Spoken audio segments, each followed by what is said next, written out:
down. Thought the label was folded when rhyme stepped down. My rap style's complicated as theories from Pascal. I gain ground like Shaun or Last Down. Your ambiguity's the reason you can't get with me. I linguistically alter all imagery. This is far from the standard. I'm awkward with stanzas. You might try to charge me with slander. Answer, I'm always correct. I'm running things a new man like I got 100 rings. Imposter? Nope, I ain't him. Avoid the state pen. Control the machines. Hank Pym.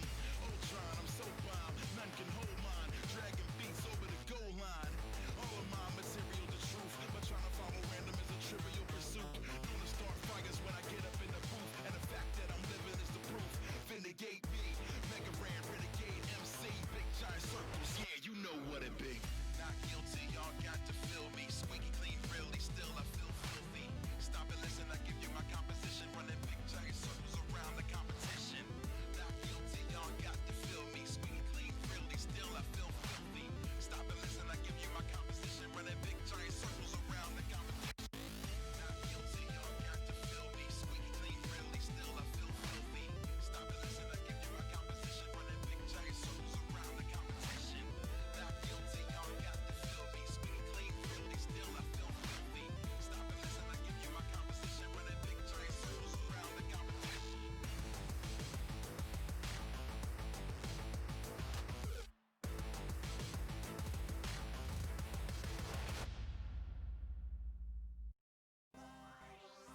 Yo, this song goes out to people obsessed right now with learning IoT, MQTT, home automation, and messing around with that like little $30 computer. Yeah, it's Pi Day, fools. But not a real pie. Not a day goes by, I can say no lie that I don't hop in my Raspberry Pi. Hit up a slew of YouTube tutorials, now it's falling into place like a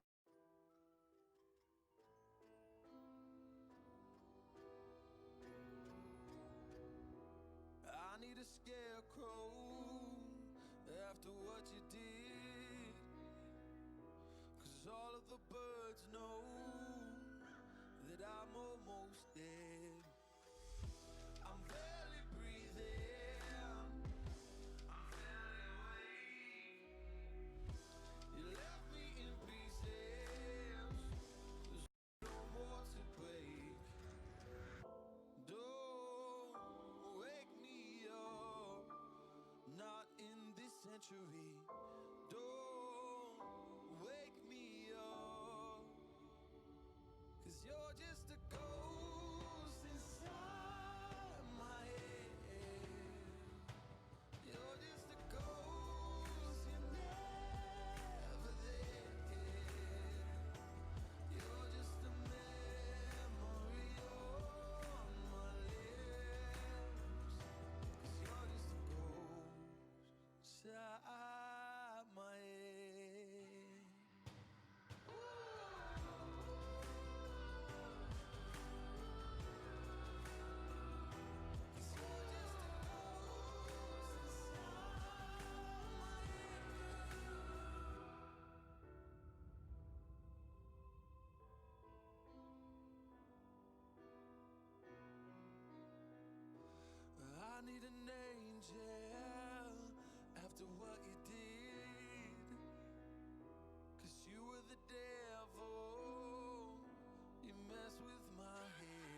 treading slowly on this darkened road, just waiting for another try.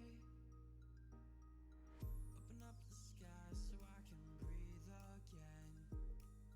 Open up my eyes so I can see again. 'Cause ever since you left, it's never been the same. Through the smoke I see you wandering like I've never seen you before, looking lost like a child who's never ever been here before. Through the smoke I know you're miles away from Chicago to LA. I'd go anywhere for you. Smoke could disappear in the night.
Chicago to LA.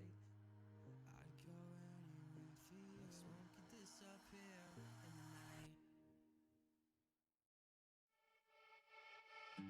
Silence fills this empty space, and I can't get out the stain you left on everything. Yeah, you're all over me, but I'm not over you. Time hasn't healed, 'cause I still feel the bruise. I don't wanna do this anymore. If I'm better off without you, then why don't I feel any better? Sticks and stones can break my bones, but then I can put them back together. Why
the USA.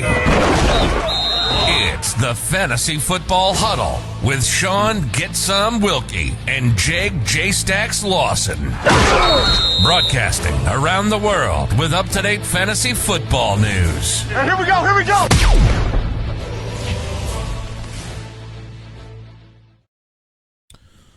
All right, guys, welcome. It's another Thursday afternoon here at the Fantasy Football Huddle.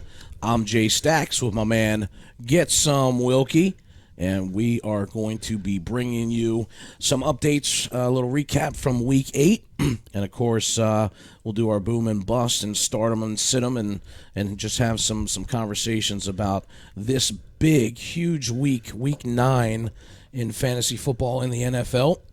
So, very excited. We've been off for a couple weeks because I had bronchitis, so we do apologize for not being here. So, but we're going to just keep on keeping on. Yeah, it's feeling good a little bit better now. So it's good to have you back healthy, Jake. Obviously, everybody's been missing out on some fantasy news, but it is what it is. We're back in good health, and hopefully we can bring you guys some good top scorers for your fantasy team this week because it's getting down to the nitty-gritty. We're halfway through the season. Week 8 has been confirmed and done with. So going into Week 9, we're going towards the fantasy playoff stretch. And it's important now with all the COVID and injuries, so we're going to try to get you guys the information out and bring home your fantasy championships. yeah, so pretty interesting week 8 for us. Actually, you and I played each other. We sure did. In both leagues that we're in together. So we always knew that this is going to be a tough matchup. It happens every year with us. Absolutely. But this week it ended up in a strange situation where both weeks were playing each other in the different leagues. So, and honestly, it was kind of a grind a little bit, I think, for both of us. Yeah, it sure was. We had some players out, but then, of course, we had other players who just had big weeks for us. I mean, look what Dalvin Cook did for you on your team. It's amazing. I mean, he comes back from resting a week, and he puts up 4 touchdowns. I mean, it's something – we know the guy's a great player, but getting 4 touchdowns in 1 week is something that can carry your team. And, I'm going to let you have the wins this week since you got – your team performed. I can't take anything away from him. I had a couple chances to keep it close, but obviously Cam Newton put up another dud for me again. He fumbled, and maybe I could have got within 10, but I'm going to give you the wins this week because when we do get to the playoffs, which we're both going to be in it, I don't care who else is in our league, we're going to grind and get there, and that championship will be coming and staying home in the Wilkie family. That's why I got that championship ring. It was actually kind of tough for me because we both in that league had some of our studs that were either out for, health reasons, or we had guys that were just on bye. So, it's really important how we talk about this part of the game, right, when it comes to fantasy football, because really being able to kind of shuck and jive on the waiver wire can sometimes make or break your entire season. And so it's really important that we're looking at some of these like key people, even if you can just pick up one player to help you out to get that win that week. And that's kind of what my mindset was going into this week with you, just trying to find that gem, that needle in a haystack. Sure. And I'm not looking for, a no-name guy to come out and put up 40 points, but I'm looking for a guy to somewhere get me in 15 points, somewhere around there, and I think that's important, guys, when you're in these fantasy football leagues. You absolutely have to make moves on a week-to-week basis, whether it be trades or whether it be the waiver wire pickups. And in our particular league, there is no trade deadline, for us. Now, an NFL trade deadline obviously was coming up. We actually thought maybe Michael Thomas was going to get dealt somewhere, but it doesn't look like that's going to happen. And I did hear word that for some reason the Green Bay Packers were thinking about trading for Will Fuller. Oh, wow. The wide receiver for Houston, but they seem to think that they're okay because obviously Devontae Adams is a stud when he's healthy, and it looks like Alan Lazard is going to be coming back on off of IR this week. So with Robert Tonyan also at tight end playing well for the Green Bay, I think they feel like they're okay, because they got Aaron Jones coming back. Looks like next week he's really close to playing tonight, but I think they're comfortable with the offense they have. So like you're saying, picking up a player that can get you 15 to 20 points on a bye week that you normally wouldn't be starting. Like, for instance, you picked up Brandon Ayuk, Yeah. who unfortunately was dropped by me a couple weeks ago because I couldn't keep him on my bench because of, like, what we're talking about, Yeah. like bye weeks, and am I going to start him every week? I just had to fill a void. You picked him up, and we had some injuries by the wide receivers from 49ers, and it made sense. Put him in because he's going to be getting 8 to 10 targets, and the guy's a hell of a player coming out of college, and it worked out for you. So you might even be playing him again tonight because now they even have more wide receivers out. And I'll wait. Unfortunately, I heard that he's on COVID, he's one of them, so he won't play tonight. And so this has actually kind of happened to you, Yeah. with you and I, throughout this season as we started, because there's a couple players that you have dropped and I've picked up, and then unfortunately for you, it worked out where I had to play Ayuk because my guys were on the bench. Hey, it is and he what it goes is. out there and puts 23 points up. So, guys, you really have to pay attention to the waiver wire and just try to get these guys because – look, you have players that are going to be must starts. Like, you can't sit them no matter what. And frankly, Amari Cooper was on that list for me. But now, with Dak being out and then Andy Dalton is out and they have this other guy in, DiNucci, this is the first time I would even think that I can't put Amari Cooper in. Yeah, I don't think you can either. Even though he's a star athlete and his abilities, if the ball's coming his way, he's going to get you fantasy points. But when you got a rookie quarterback, obviously the other team's going to be blitzing him a lot to make him do the work. So you are given the opportunity to take a shot on a player, another receiver on your bench who will get you points. And it will be you'll have a bottom line. If they get you 10, okay, but at least you have a chance to get more. But with Amari Cooper, I really don't think you do because that offense is in peril right now. All right, let's get into Week 8 recap, and let's talk about some top scores. There's no real surprise, with some of these studs. We had a couple other people that kind of showed up a little bit. But, for quarterbacks, obviously a guy who was a must-sit. And now that we start thinking about this, of course I'm talking about Patrick Mahomes. I mean, this guy puts up almost 49 fantasy points. He throws for over 400 yards and has 5 touchdown passes. Right. Absolutely must start, obviously. But, in the beginning of the season and right at the NFL draft, we're talking about, what kind of category for us do the quarterbacks fall under? And a lot of people, even, the pro analysts think, Mahomes and Lamar are in a category all by themselves. But now, Shaun, I'm really starting to see that Mahomes is in his own category, I think, completely away from everybody else. For sure. I mean, obviously, he has a couple struggling weeks the last few weeks, but you got to remember to play matchups. And it's a good thing. Obviously, he's on your team. You're going to start him every week. Yeah. But when he has a good matchup against, like, the New York Jets they played, the defense can't stop him with all those weapons. So, like you said, he puts up 5 touchdowns, 400 yards. He probably could have put up more, but it seems like the coach just backed up a little bit in the second half. They did get that last one towards the end of the fourth quarter, which is points that you might need to make up for other players. Say, for instance, I had George Kittle last week, and unfortunately he got banged up in the third quarter. Now he's going to be out for the year. I got less than 10 points from a top 3 tight end in the league. So if I had a player like Patrick Mahomes or, say, Russell Wilson, I mean, look at the numbers that Russell Wilson put up this week against last week. He had 4 touchdowns, 200. He only had 261 passing yards, but he was consistent throughout the game. And obviously having a player like DK Metcalf, I mean, the guy puts up 12 catches, 161 yards, and 2 touchdowns, which was just over, I think, about 40 fantasy points. And have that something as in a receiver in your lineup, and you're getting points like he's a quarterback, especially in the leagues we play where we have Superflex. Yeah. You possibly could be having 3 players put up 30+. That right there is almost 100 points, and that's going to win you most weeks.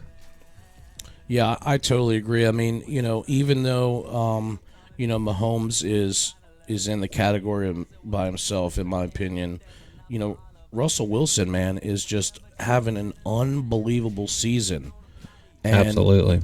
He had a great game. He throws for 4 touchdown passes, and he's got almost 37 fantasy football points last week. Didn't quite get to 300, 261 passing yards. He also did rush for 23 yards. So, I mean, he's got some weapons, and, I mean, he's absolutely playing phenomenal right now. And this is a guy that you really like, right? We got a little pop, right? We got Russell Wilson on there. Absolutely. He's one of my favorite players. He's been that way in my category of looking up to people in general in life, and the guy is just a great character, a awesome mind, and you can tell in the off season, which he said before the season even started, that him and DK Metcalf were really working out together, understanding the route options and what they need to do to keep their team at the top. And they're 6-1. They've only lost one game this whole year, which was a game that they almost won anyways against the Arizona Cardinals. Their defense gave up a couple plays late. They easily could be undefeated right now also with the Pittsburgh Steelers. So as we're talking about that, I mean, the power rankings is like, I mean, you got 4 or 5 teams that are really stout competitors in competition. And down the stretch, I really don't know who to pick at this moment in the midseason. I feel like there's 4 or 5 teams that could really win the title. You know, what do you think? It's pretty crazy. I mean, you know, obviously, you know, with the Pittsburgh Steelers still being undefeated, and we actually talked about this last night a little bit on the phone. You know, is there a possibility? Can the Pittsburgh Steelers go undefeated for the rest of the season? And I think we looked at a couple games. Right. I think there's 3 key games. They're going to have to play Baltimore again, which is a tough game. And then I think there was 2 other games in there that they could go either way. But if you look at the rest of the schedule, they actually can go undefeated if they get past those games. And really, you know, obviously for us, the undefeated part really doesn't matter when we're talking about fantasy football. Right. But the fact of the matter is you got Ben Roethlisberger, who's healthy. He came back this year. He dropped a bunch of weight, you know, and you're actually seeing a difference in the way that he's playing. And he does have weapons on the offense. And the reason why they're so good is because their defense is absolutely phenomenal. I mean, they're brutal. You know, when you got to play them. They're playing great. You know, and we saw this already against, you know, when they got the win against Baltimore. Yeah, I'm looking Baltimore up was ahead almost the whole game. I'm looking up a thing here. You're talking about their schedule. They obviously played Dallas this week. That's a free win. They play Cincinnati, Jacksonville, Baltimore. Now, Baltimore can win the second game, I do believe, because it was a close game throughout. And as you know, we were sitting there watching the game. Baltimore was up by 10 points for, I think, almost the whole third quarter. And you just had, like you said, it's Pittsburgh's defense making game-changing plays, not allowing the other offense to stay ahead throughout. And it's really going to hold them throughout the rest of the year. I think the only games they can lose possibly is Baltimore and Buffalo. Everything else, I mean, they play Washington, Cincinnati. Indianapolis might be tough later in the year, December 27th, second to the last week. But they play Cleveland and Cincinnati twice. I mean, we're obviously going to see them in the AFC Championship contenders. I wouldn't say they would be in the AFC Championship game because you still have Kansas City, of course, Baltimore, Tennessee, Bills. I mean, there's a lot of teams that can take Pittsburgh down, but right now, if we're talking about power rankings at this moment of the season, we got to have Pittsburgh at the top in the AFC. Yeah, I totally agree with you there. I think there's no question, you know, that the Steelers are going to be up there. And I'm working right now just to pull up the other rankings. I mean, well, let's go back to a couple more. Yeah, let's go performers. Back to the recap for week 8 on some of the top players. Yeah, I have a couple things written down here. I wanted to print them out because I got some names that people may not be recognized with. I want to bring up Corey Davis, the wide receiver for Tennessee. Ever since he's came back off of the COVID list, he's been putting up big numbers. And I actually picked him up last week on one of my teams on the waiver wire. I was surprised he was still there because I was the guy that I wanted to get the week prior, but I didn't have room for him. I had a running back that I wanted to hold on to. So I pick him up. I don't put him in my lineup. I ultimately still would have lost against you because you beat me by about 30 points.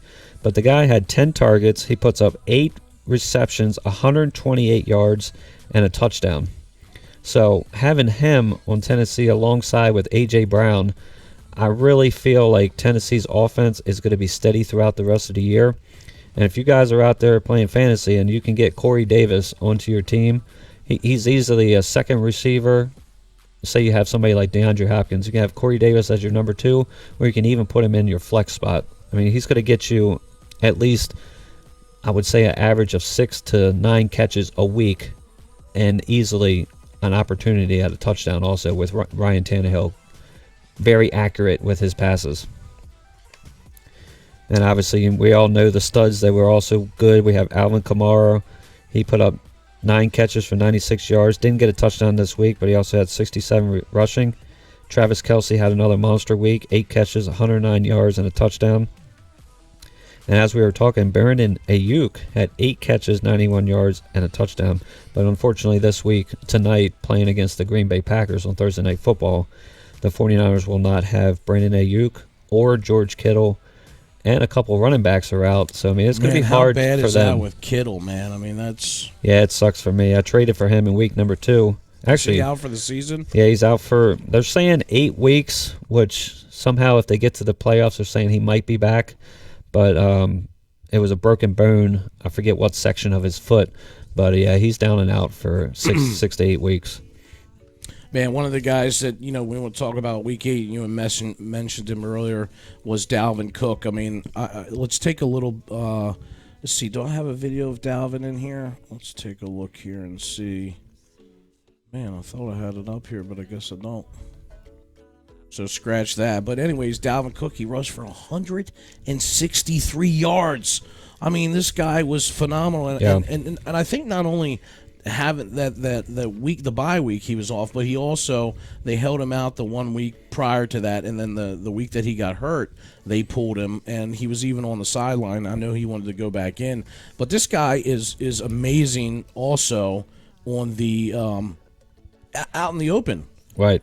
I mean, he caught 2 receptions.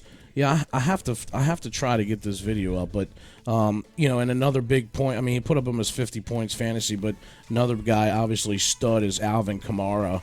He put up 25 points. So man, huge separation between number 1 and number 2 running backs for the week. Yeah, speaking of that, we all know that Dalvin Cook played the Green Bay Packers last week, which obviously I'm looking at the averages now because of that big game. The Green Bay Packers now are the worst team against the run in the league. They're giving up 35.6 rushing yards a game as an average to a committee as a running back.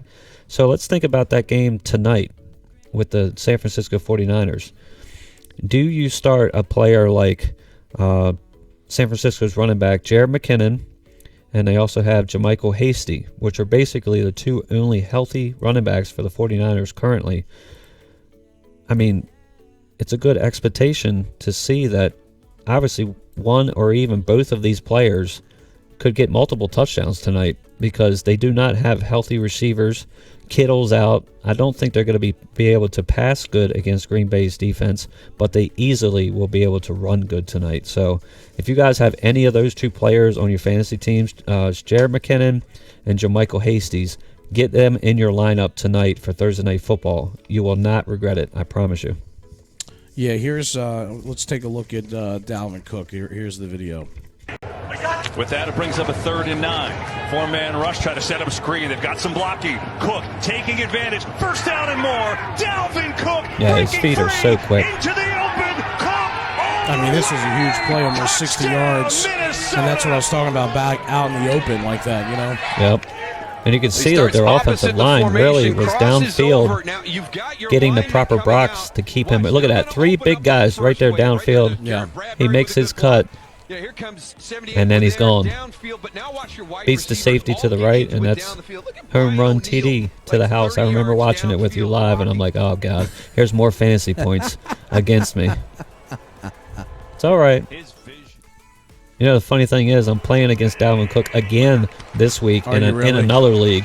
So I'm nervous about that, but I have hopes and big pride in my team for fantasy, and I made some big moves last week on some trades, You guys better watch out. My team's about to show up big this week. And when he says you guys, he's not talking about me. He's talking about somebody else. Well, yeah, of course, because you got lucky and played me last week. You don't have to wait till playoffs to play me again.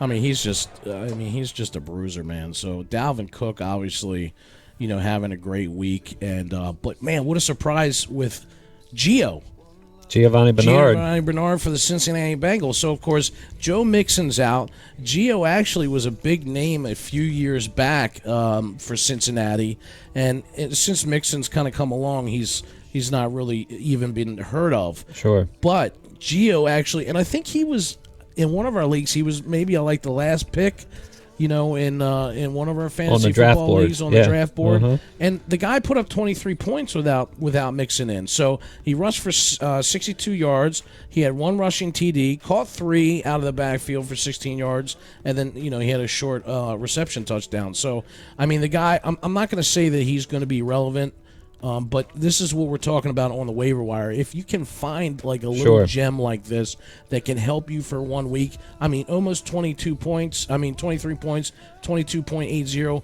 that can help you win that league.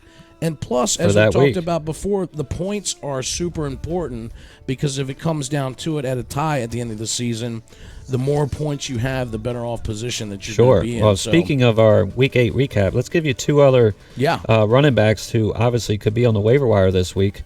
DJ Dallas, a running back for Seattle, because we had Chris Carson out with an injury. And also, what's the other guy's name for Seattle who was out? I can't think of his name right now. Chris Carson. And then, Carlos Hyde, he had a hamstring injury. So DJ Dallas played last week and had similar numbers to Giovanni Bernard. He had 41 rushings.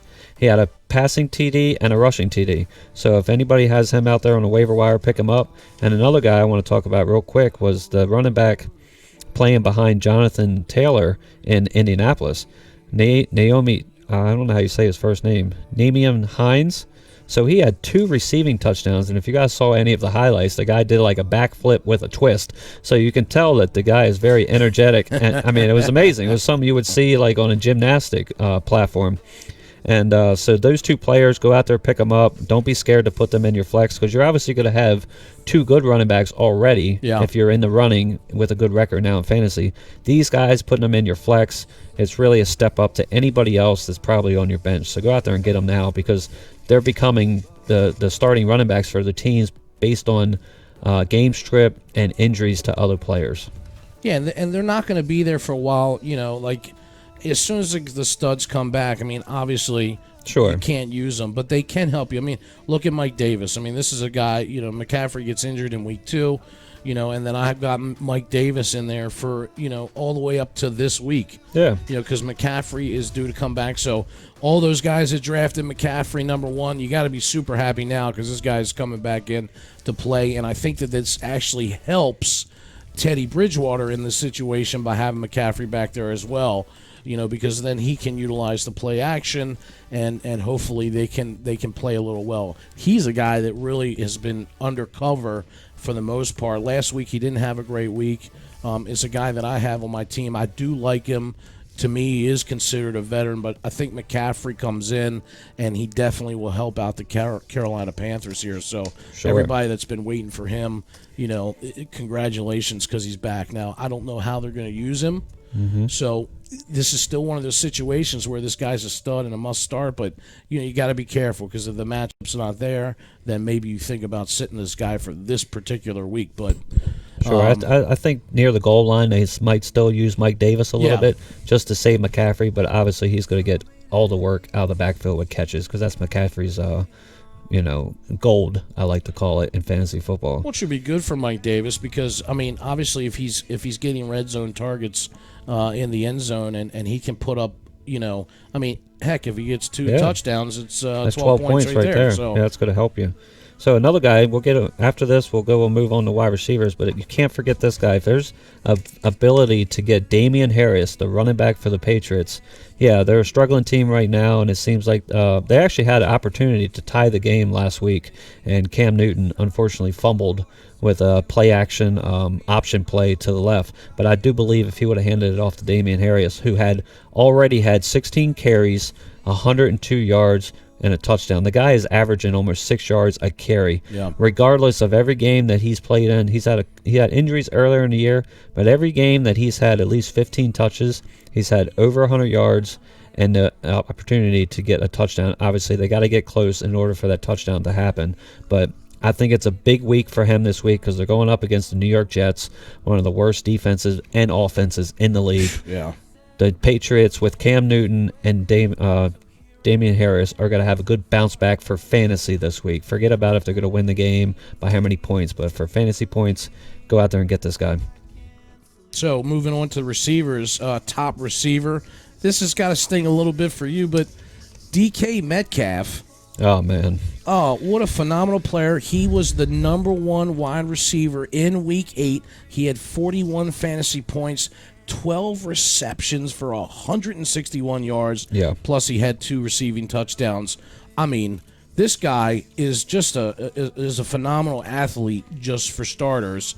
Now, you did trade him away because you needed unfortunately, I had to. quarterback. I'll talk about that real quick. I got 4 really good receivers. I have DK Metcalf. This is before the trade went through. I had A.J. Brown, Allen Robinson, Cooper Kupp, and T. Higgins. So I had the ability to trade one of them because I was weak in my quarterback spot at the situation. And so I bit the bullet. I swallowed hard on it, and I traded for Tom Brady, which ultimately this week I still got about 27, I believe, from Brady, which was good. He could have had more. And you got to think, I mean, receivers aren't going to put 40 up every week. Obviously, I've had him for the first half of the year before this happened. Yeah. But this guy's ability and strength is something that I'm going to miss on my team. I just hope that my trade worked out in the long run because after these few bye weeks, I also traded for Chase Edmonds, who's going to be the number 1 back in the Arizona offense that's playing good. So it was something I needed to do for my team because unfortunately I wasn't in the right waiver wire priority to get the guys I was trying to get off on the waiver wire because our league is very smart in picking up those players. And but I'm happy for the guy who had DK Metcalf because I wish the best for the guy in general because obviously I'm a huge Russell Wilson fan. I enjoy seeing highlights and all that stuff in the league, so it was amazing to see. Yeah, another big receiver from Week 8 was Devontae Adams, of course, another stud, must-start guy. You know, he only had 7 receptions for 53 yards, but he had 3 touchdowns. You know, so he put up 30 fantasy football points. And of course, Robert Woods also for the Rams. You know, he had 9 rushing yards, and he rushed for a touchdown, which was kind of strange, and only had 7 receptions, but made the most of them, had 85 receiving yards and scored a touchdown there and put up almost 29 fantasy points. So yeah, I'll tell you what, the game script in that game was amazing because if you guys watched any of it, Miami Dolphins defense was playing phenomenal. I think they had 2 strip sacks, and then they had 2 interceptions thrown by Goff. One was ran back for a touchdown, then they had a punt return for a touchdown. So within, I believe, what was it when we were watching? Maybe within 5 or 6 minutes, the Dolphins had scored 21 points in the second quarter. And that gave the ability for the Rams offense to put up. This is the kind of things you want to remember. Say your fantasy team's defense is obviously bad. And your quarterback, like for instance, Justin Herbert, the Chargers defense is not playing great right now, but they have the ability to come back because they have to throw in order to get back into the game. Right. So that's what happened with the Rams game because the Dolphins are now up by 20 points, I believe. And then Jared Goff, I mean, I got Cooper Kupp on my team. You're speaking of Robert Woods. The Cooper Kupp got 21 targets in one game last week. Yeah, he didn't get a touchdown like Woods, but given those opportunities and to have a chance to get those fantasy points is what you're looking out for, guys. So just be on the lookout for things like that. As we're speaking of receivers, I want to go into one more real fast. It's kind of like a long shot in the dark, but anybody I mean, look at Miko Hardman, what he did last week with your guy, Patrick Mahomes. Yeah. You know, Sammy Watkins has still been out. He's been banged up. So the number one target is obviously Travis Kelce, the tight end. But a guy like Miko Hardman, if you can pick him up and put him in your lineups when they're playing a bad defense, like say, for instance, last week they played the Jets. Yeah. Or weekends coming up, like say this weekend. Who are they playing? I think they have a tough matchup this week. Who are the Chiefs playing? Do you remember? Chiefs are actually playing. Let me look this up because I remember. Oh, sorry about this, guys. Yeah, we don't actually keep. They're playing the Panthers. Yeah, they're playing the Panthers. So, the Panthers, which I did not know this, their pass defense is like top 10 in the league. So be on the lookout for a guy like Miko Hardman this week, because now Tyreek Hill may not stretch the field as good as he usually does, and I don't think they're going to be able to guard Travis Kelce regardless of how good their defense is. But these guys are the waiver wire ads that you want to have on your bench for opportunities to put them in when you have buys and such coming up, which is a big time right now, all the way up until week 13, which I believe is the last bye week for fantasy. Yeah, absolutely. And let's talk about let's wrap up the recap here with the defenses. You know, of course, the Pittsburgh Steelers by far was ranked very high in the beginning of the season in your draft. So there was a lot of guys that took the Steelers and the Ravens kind of early in the draft. But, you know, they put up 23 points, fantasy football points. I mean, they had 4 sacks, 2 interceptions, and 2 fumble recoveries, even 3 forced fumbles. So, I mean, when you talk about the best defense in the NFL right now, it's absolutely the Pittsburgh Steelers. And then another big... This is kind of funny because you and I were actually talking about this on Sunday. We were watching this game, you know, with the Rams and the Dolphins, is the Miami Dolphins. Now, they're actually playing really good. They started Tua this week. Yep. You know, and he didn't have like a super great week, but their defense is playing extremely well. They had 2 sacks, 2 interceptions, and they had 2 fumble recoveries, and they only allowed 17 points allowed and 471 yards. So they put up 30 points. Now, this is a defense that nobody drafted. And so if you've been watching and following our show, this is one of the things that I have been super, super high on is streaming defenses, because this can absolutely win you your fantasy football Super Bowl, and it's something that I am really into, and I have been ever since I played fantasy football. Yes, there is a lot of great defense. If you have the Pittsburgh Steelers, and you drafted them early, it's okay to hold on to them and then find somebody else on the bye weeks. But if you're like me, and actually you, because your situation is similar to me, where we always hold out in the draft until 15th, 16th round. Yeah, second last or last round, we're going to pick up a defense because of what we're saying. I want to give you a good point of something to look for when you're trying to get a streaming defense. Let's take, for instance, like say the Dolphins last week. They're playing against the Rams. Jared Goff is more of a pocket passer. So knowing that he can't escape the pocket and really get extra runs with his legs, like let's say a quarterback like Kyler Murray or Russell Wilson, and if you know that you can get pressure on that quarterback, that's going to bring you points. And if you look, I'm looking right now in the total rankings for the whole year, even though the Miami Dolphins got 30 last year, but they're ranked 6th defense in the league. You mean last week? Yeah. Well, no, this is for the whole year in general, but they got 30 last week. They've had 71 fantasy points throughout the whole year, which is good if you're looking at defenses, because you're at that's 8 games through, so they're averaging just under 10 points a game for a defense. That's something you want, because most of the time you can have a defense in there, and if they give up 30 points, you're getting 10 points deducted right away from what you start with. You're only getting like 3 points from your defense. So having a team like this, for instance, like this week they're playing against the Arizona Cardinals. Now, I'm going the total opposite way this week, and I'm picking up the Arizona Cardinals defense against the Miami Dolphins for this perfect example. Devontae Parker is their main target in Miami, with Tua coming in and being the starting quarterback now, while the Arizona Cardinals have defensive back, Patrick Peterson. He will be shutting down Devontae Parker and limiting him. So now they're going to force Tua to possibly go to other options. And what happens when you do that?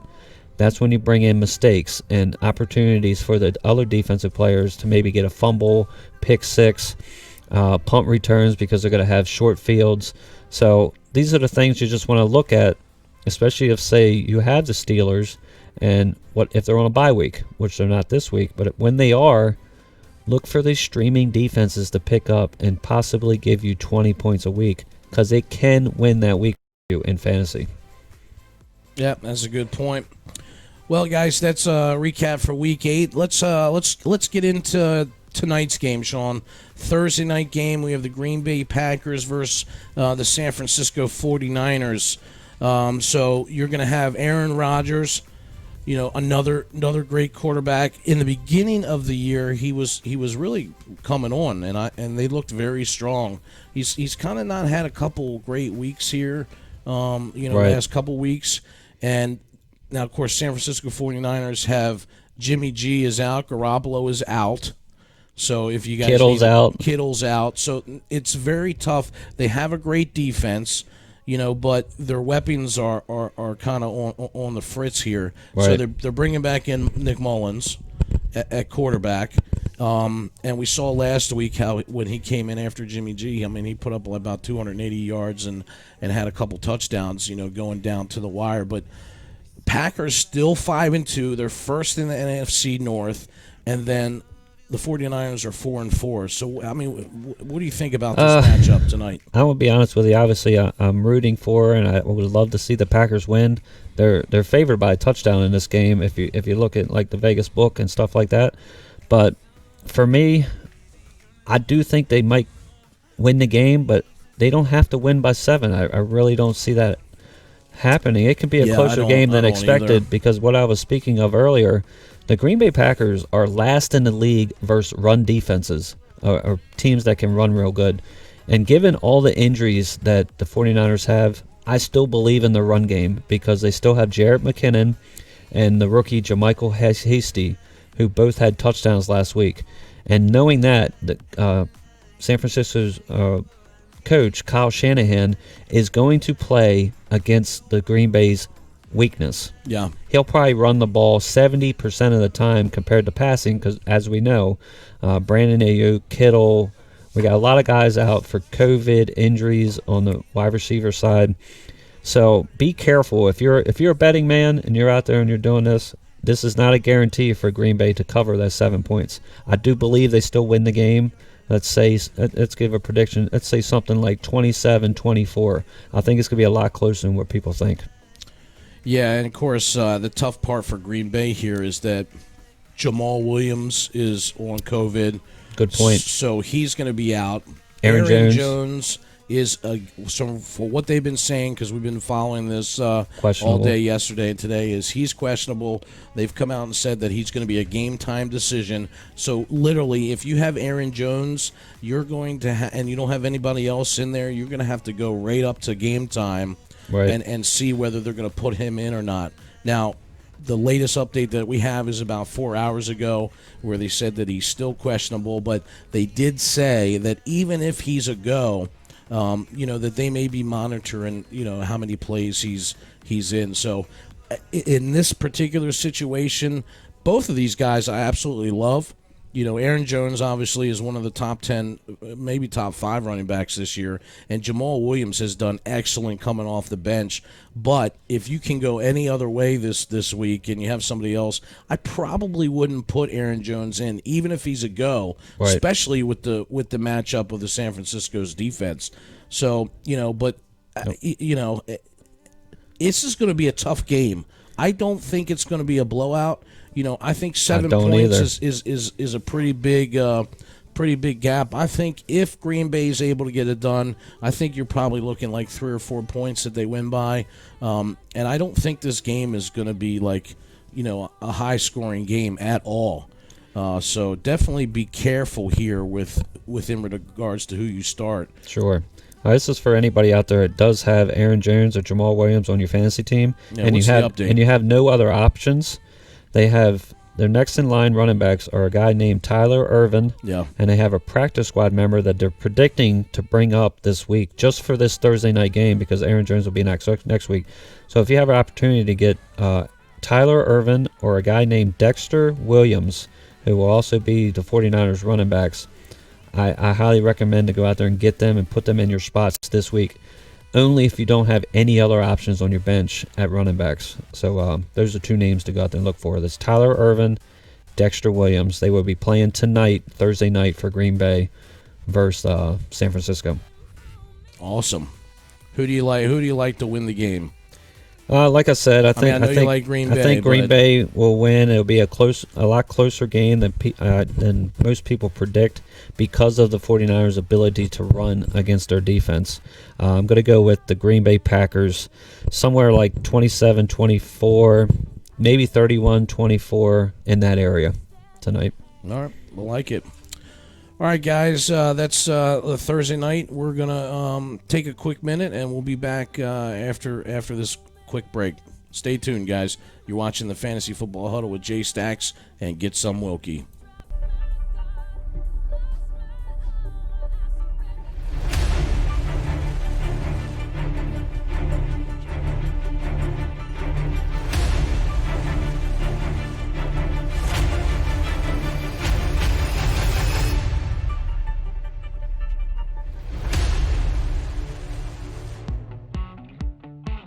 If you've been dreaming of having the best food for you and your family, now's your chance. Introducing East Coast Prime.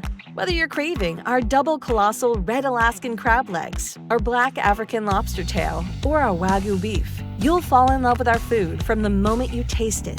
Mouth-watering burgers, prime center-cut filet, wild-caught salmon, prime-cut New York strip and ribeye. We also have chicken, lamb, and pork. At East Coast Prime, we only sell the best of the best products, and we sell it for less than our competition. The best part is, we'll bring it to you. Free delivery right to your door, or you can order from our website and we'll ship it to you. We have packages for everyone, and if we don't, we'll make you a custom package to fit your needs. Isn't it time that your family eats like kings and queens? Call us at 570-903-4095 or check us out on the web at eastcoast-prime.com.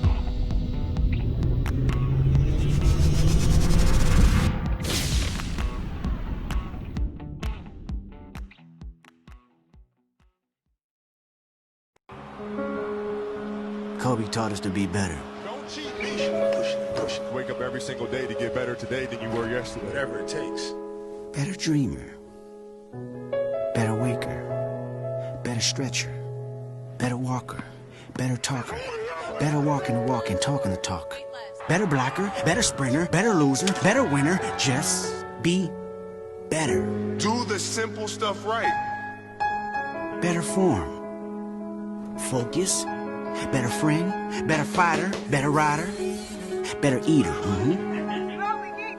Better leader, better generation, better nation. Just be better. Can you do that? Let's go. Back at it. Better player, better shooter, better scorer, better GOAT. Yep, better GOAT, better mentor, better minor, major, mover, shaker.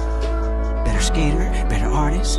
Yeah, better teacher, better preacher, better believer, better first, better future, better hero. Again, better hero, better mother, yeah, better father, better father, better father, better father, better father, better me, better you, better us.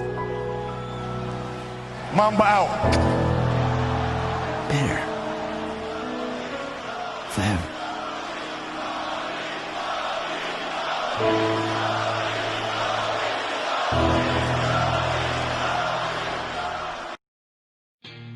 If you're in the Richmond area and you need Q repair, head on over to Raymond's Pro Shop. 804-301-3666 inside Diamond Billiards in Richmond.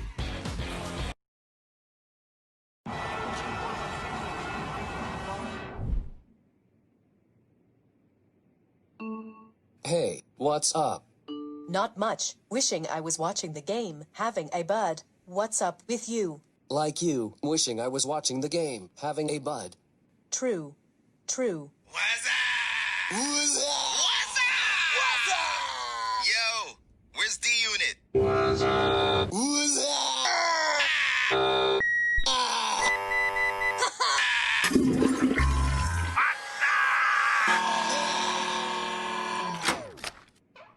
It's a smart world.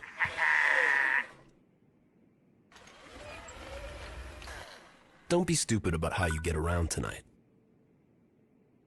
Use Uber promo code WHATSUP to help get home after the game. Must be legal drinking age. Upper Hands. Special guest Flo challenges the hand models to show off the ease of comparing rates with Progressive's Home Quote Explorer. International hand model John gets personal. Your wayward pinky is grotesque. Then, a high-stakes patty cake battle royale ends in triumph. You have the upper hand. It's a race to the lowest rate and so much more. Only on the Upper Hands. Don't forget to hit subscribe. Lower left. My left. In 2077, what makes someone a criminal? Getting caught. In Night City, you can become anyone, anything, if your body can pay the price. So seize the day, then set it on fire. Rated M for mature. I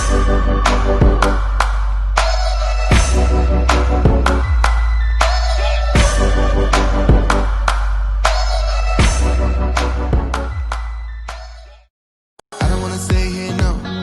Ain't gonna keep it low now. If you wanna go, let's go. Let's wrap it up and hit the road. I just got an awesome vibe. Striking the winner post now. Liberty's on my mind. We've taken off, we've left the ground. You.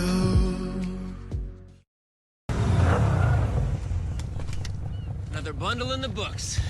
Gotta hand it to you, Jamie. Your knowledge of Victorian architecture really paid off this time. Nah, just got lucky. So do the Thompsons. That faulty wiring could have cost them a lot more than the mudroom. Thankfully, they bundled their motorcycle with their home and auto. They're protected 24/7. What do you say? One more game of backgammon? Not on your life.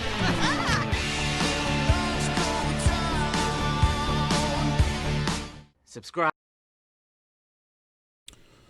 All right, guys, we're back. Just want to make sure that you know everywhere that you can find us. We're on Twitter. If you guys are tweeters, so you can follow us at info@theffhshow.com. And, of course, right here on Facebook at the Fantasy Football Huddle. Please hit that share button and like if you haven't done so far. And you can catch us on Twitter at the Fantasy Football Huddle. We do this show absolutely free for the viewers, so if you're enjoying getting all this information and you want to show some love to Jay Stacks and get some Wilkie, you can send us a donation to at info@theffhshow.com through PayPal. So no donation is too small, so we certainly do appreciate anything that you want to do to help us out. And, of course, if you like and share our stream, you can enter into a chance to win a free T-shirt giveaway. If you're watching last time we had our other show, Wilkie was actually wearing the shirt. So, cool little thing. It helps support us as well. So, we appreciate all the love and for you guys for tuning in and making this absolutely fun for us. So, we're back. We're going to do our Pick'em segment. And so far, Shaun and I are both 2-0 for the Pick'ems. Something that we started. I guess it was week 3 or something. Right, first podcast. Yeah, the first one. Was it the first one? It was the second one actually. Maybe it was. Yeah, second podcast. So we are actually 2-0, both of us. So what we have to do here is we have to pick a game that has a spread. I'd say like 3. We said 3, but 3.5 is okay. 3.5 or under. And you can just pick one game, and then we try to see who's going to win. So, right, we can't break. Somebody's got to break the tie this week. I think it's going to probably happen because I went out on a limb here with my pick. You I do not remember. so much. You not so much. Oh, this week, no, I did not. This week you pretty much took a. We should probably change the rules a little bit because you took an easy one. Well, unfortunately, we only had like 3 or 4 games to pick from because a lot of the spreads are above 4 points.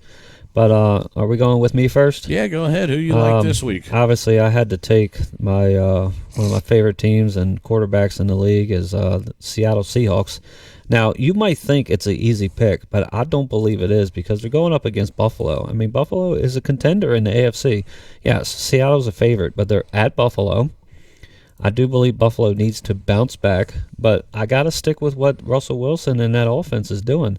I mean, I could care less if they give up 27 points to Buffalo because I know they're going to score more than 27 to win game because they have Russell Wilson, DK Metcalf, and just that organization in general is very energetic. You know, you can see it with their coach. I mean, down the sideline, they can make one simple play for a first down. He's just up there cheering, you know, and he's like, come on, guys, we're going to win this game no matter if we're down by 10, and that's Russell Wilson's mindset, so I'm going with them this week. Yeah, I mean, obviously they're playing in Buffalo this week, so that may come into play a little bit. Yeah, I mean, what if it snows? I mean, it changes the whole game. Seattle 6-1, and they're first in the NFC West, and of course the Bills are 6-2, and they lead the AFC East. So I do like this pick with you for the Seahawks. Right. You know, the Bills actually they have a great team right now. Josh Allen, absolutely They do. Great young quarterback, and they have a defense. So the difference really between the two is that if Seahawks had a defense, I think they'd be unstoppable the way that Russell Wilson is cooking right now. I got an interesting matchup in this game for you real fast though. So obviously, what does Seattle Seahawks do bad? They play bad against pass defense. Yes. Stephon Diggs is going to have a big game. Now, if you go the other way in this game, DK Metcalf has been dominant through the last couple of weeks. Guess who he's got to go up against this week, though? In the Buffalo Bills, he's going up against Josh Norman. Yeah, Derrick Henry can give Josh Norman that stiff arm around the edge. But DK Metcalf, if he does that to him, it's going to be offensive pass interference if he don't have the ball already. So I'm telling you, this matchup, I had to take Seattle because there's only a couple games to pick from. It was either Seattle or Baltimore over, who are they playing? Tennessee, right? Yeah. That game scares me too because remember last time Tennessee played Baltimore. Actually, Baltimore is playing the Colts. Sorry. Oh, I'm sorry, the Colts. I was wrong about it. I knew it was that division, but I had the wrong team. But the Colts kind of remind me of Tennessee, and guess what? They lost to Tennessee in the playoffs last week. So the Baltimore Ravens are not guaranteed. So that's why I picked Seattle. I like them more over the Bills this week. I don't think Josh Norman can cover DK Metcalf. I mean, there's definitely a size difference. And it reminds me, we weren't on last week, but I want to show this little clip since we're talking about DK Metcalf. This was in week 7, I believe. Oh, the rundown. I love it. The rundown where he came and tackled, what's his name? Buda Baker. Baker, yeah. Buda Baker. It was amazing. I love this play. This was unbelievable. Look at him getting it. Look how fast he closes this guy. And he does to save a touchdown. But what a play by Baker. Look at what happens. I mean, watch how fast he closes in on Buda Baker. This is great. If you watch his reaction, they'll show him on the next clip. He's not even in the screen, and then all of a sudden, boom, there he is. Yeah, exactly. I mean, look how big he is. Watch his reaction here. He's like, oh, he threw it away. Oh, he just goes off right here. Look at him. Look at him truck. Blew past Russell Wilson. Look at the size difference. Yep. He's a machine. And that's kind of the size difference on Josh Norman as well, you know? Sure. Well, it's vice versa. I get what you're saying with the Norman thing. He is going to dominate him. I get if they throw it up over the top, yes. But you got to remember what just does Josh Norman do the best. He punches balls out. And we can't forget that game where Metcalf ran down the field, was lackadaisical, got the ball punched out. So if he is any type of lazy against Josh Norman, he's going to be better in the long run. What do they call that punch? What's the name that they call it? Do you remember? I can't remember. I thought they just called punch out. No, there was a specific name for the play. For the play, it's because there was a player that started it. I can't remember. I'll have to look it up and think about it later. But yeah, so great game tonight. Really looking forward to seeing this game. But I think I have to go with you, and I like the Green Bay Packers there. But tonight, from my pick'em. All right, well, this is actually going to be a Sunday game. I'm going out on a limb, so I didn't start with Seattle, strong team, 6-1. I'm going with my boys, the Washington football team. Wow. Yeah, Washington football team against the New York Giants. Of course, the Giants are not having a great season at all. Washington is favored by 3 at home, in case you're looking at the spread. Danny Dimes for the Giants is having a tough game. They're 1-7, so they're in 4th in the NFC East. I just think that this is a game that they can definitely, the Washington football team can win. I like Kyle Allen. He has the experience of playing under Ron Rivera before, but really who I like in this game for the Washington football team is Terry McLaurin. He is an absolute stud, and I think this guy, if he was with any other team, he's still putting up great fantasy points with Washington. Sure. But, I mean, he would be an absolute stud anywhere he goes. And, of course, my boy, AG, Antonio Gibson, they gave this guy before the bye, I think he had like 113 yards or something like that rushing on the field, and they handed it off 20 times to him. So if they get him involved, more so than J.D. McKissick, then I think that Washington can definitely win this game. So this might be the decider whether we break the streak here. I see what you're saying. I'm going out on a limb here. I think you really are, because I'm looking at a couple things from the last few weeks. I remember, and I forgot this, the Giants had just played the Buccaneers, who everybody is picking to win the NFC, which I don't believe is going to happen. Their defense is playing great. You don't think the Bucs are going to win? Everybody forgets that the Giants on Monday Night Football were up on the Buccaneers by 10 points and should have possibly won the game, but I get it. They had Tom Brady. They came back. They scored a couple touchdowns. And I didn't watch a lot of this game. From what I heard, though, the Giants scored right towards the end of the game, went for 2 to try to tie the game up 25-25. Didn't get it. But let's not forget that, they're 1-7, but they have had a lot of close games that they could have possibly won. I mean, I'm hoping that you win this for our pick'em, so we both go 3-0. Yeah. But 2 weeks ago, anybody remembers the Eagles? Yes, they're another struggling team in the same division as the Giants. The Eagles had to come back by 10 points over the Giants too. So there's something that I think is positive in the organization right now. Maybe they get it together in a couple weeks, but I do like your pick. Let's go with the Redskins this week, because I do like Washington football team. I'm sorry, the Washington football team. Can't do it anymore. Let's go with them, because I love the opportunity that they're giving Antonio Gibson these last couple weeks. The guy who should be on my fantasy team, but you never traded him to me. You traded him to somebody else in another league. In another league. I get it. I got Burrows for him. How good was that? You're welcome, Mike Rankin. Thanks, Mike. Put him in your lineup this week, Rankin. He's in his lineup. Gibson is going to get points. Possibly 2 touchdowns this week against the Giants. I have to decide whether I want to put him in my lineup this week in the other league that I still have him. I already told you should, but you're probably not going to. I don't know. I mean, if he goes off this week, you will trade him to me next week, so you don't have to worry about putting him in or not. Good, I will. Obviously, I'm going to give you somebody good. I'm not going to cheat you. I know. I win championships on opportunities and not cheating people. No, you do good. You're not like some of these guys that just send these crazy trade offers, like they think that we don't know what's going on here. Yeah, right. Yeah, I like it, man. So, all right, well, we'll try to go 3-0 here. Let's go into our next one, our boom or bust for the week.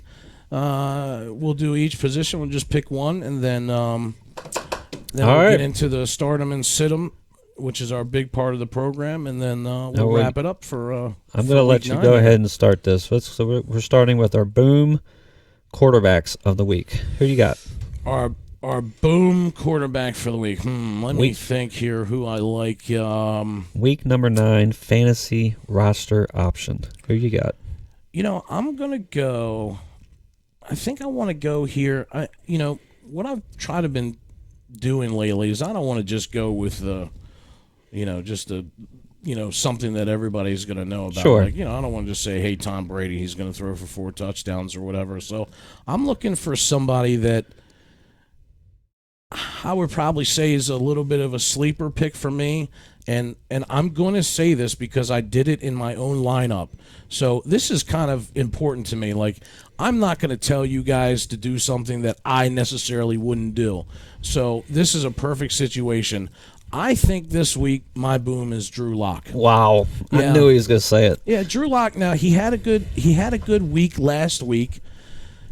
Obviously, he came back from industry, so he's having. Oh, what you don't like this? You don't like just this? Just go ahead, keep talking. I'm just going to give my point. You don't like this? I like Drew Lock here.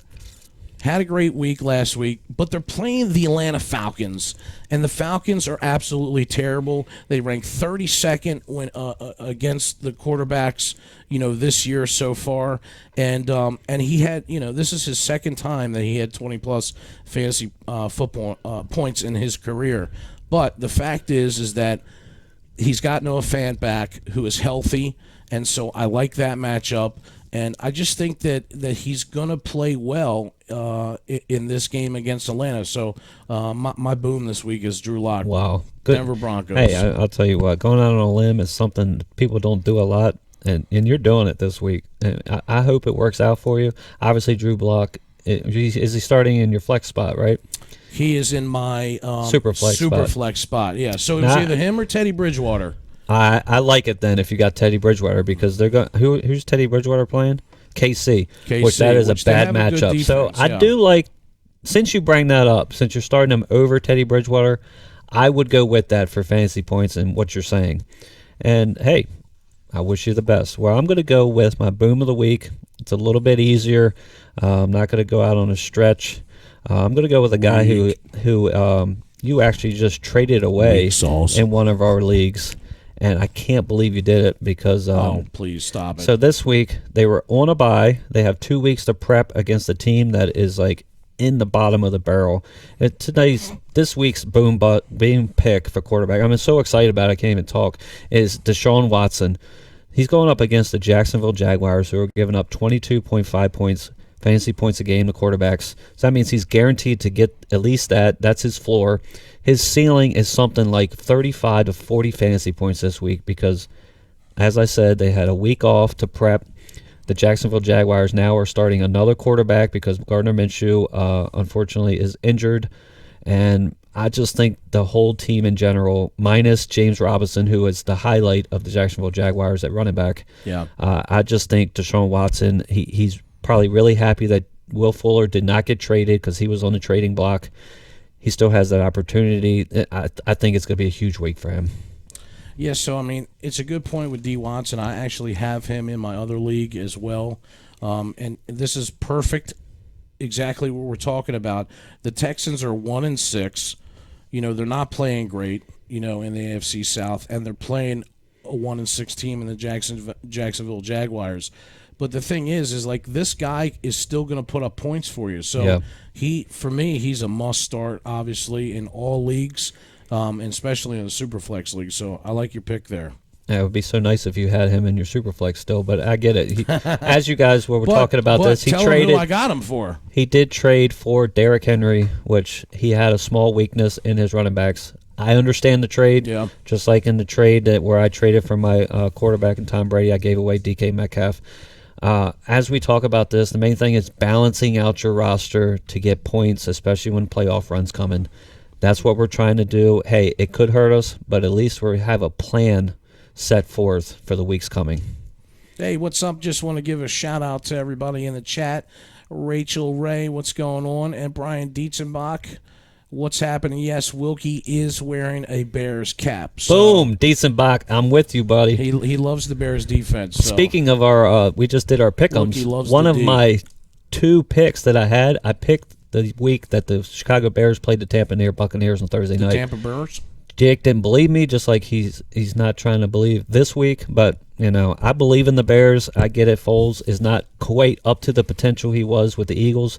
But with that defense, they're going to be in the playoffs, and I will root for them unless they play in the NFC, the Seattle Seahawks, or the Packers. They're just my 2 teams above them. I mean, kind of one of the things when we were watching that Bears game this weekend, one of the big things with Foles and Trubisky is you can see Foles totally not mobile at all. Like when the pocket collapsed and he had to get out, he did not look comfortable. He's tall and lanky. He can't really run. And, I mean, it looked bad. So if they can't hold off, if the O-line can't hold off and protect this guy, it's totally bad for Foles. But the guy can still pass, But I just don't – I think I actually don't like him over Trubisky. I know Trubisky struggled a little bit here, but this is like a couple times that they've sat him, and I feel like this is bad for his psyche. I get what you're saying, but I've looked into a lot of this, and I've been a huge Allen Robinson fan my whole career, even when he was with the Jaguars before he came with the Bears. Right. Nick Foles is better for Allen Robinson than the receivers. Oh, so sure, I think it comes down to coach calling and play calling. In order to not get this pressure on him like they're getting in the pocket, how about doing more screen passes to David Montgomery or find another little H-back? You know how the New Orleans Saints have Taysom Hill and they do all these trick plays? How about doing that and changing up the defensive scheme attacking Foles? Now, that gives him more opportunity to do a play-action play. I mean, they got weapons. They have Allen Robinson, Jimmy Graham, Anthony Miller, David Montgomery. It's not like this team is a bad offense. It just looks that way from what you're saying because he's not getting the time in the pocket to – I mean, look at the Super Bowl we watched. The weapons they had when he was with the Eagles. If he has the time and the guys are open, he's not scared to throw the ball. That's what I like about him. He's not, basically he's not scared to make mistakes, even if it was to come. He's going to give his receivers the opportunity to catch the ball. How crazy is Hill is still categorized as a quarterback? Yeah, for New Orleans. Yeah, but he's actually involved in a lot of passing plays where he's the receiver. Sure. Nuts. All right, what are we on to now? Bust. You want to go right to busts on the quarterbacks? Sure, we can do that. Or you want to stick with boom the whole way? It's up to you. Let's just go back and forth, I think. Okay, that sounds good. Go ahead. Studs and busts. My bust for the week is going to be Phillip Rivers. Ooh, really? Yeah, Phillip Rivers. The Indianapolis Colts, I'm definitely high on their defense, but they're playing Baltimore this week. I think Baltimore is going to be really pissed off if they lost to the Steelers, so I think they're going to come back pretty strong.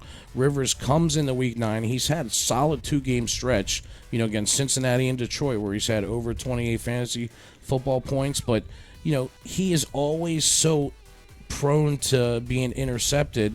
And I think that if you're in a super flex league where you can have 2 quarterbacks, if you can avoid it, I would avoid putting Phillip Rivers in here. Baltimore has held 3 quarterbacks in a row to under 215 passing yards, and that's Burrow, Wentz, and Roethlisberger, who I don't really, all these guys are pretty good. So I think he's a big bust. And that's my busted quarterback for the week. Good pick. I like it. I mean, especially with Baltimore, it's a bounce-back week. They actually lost to the Steelers, so they're going to be up and ready for this game. See you, Deets.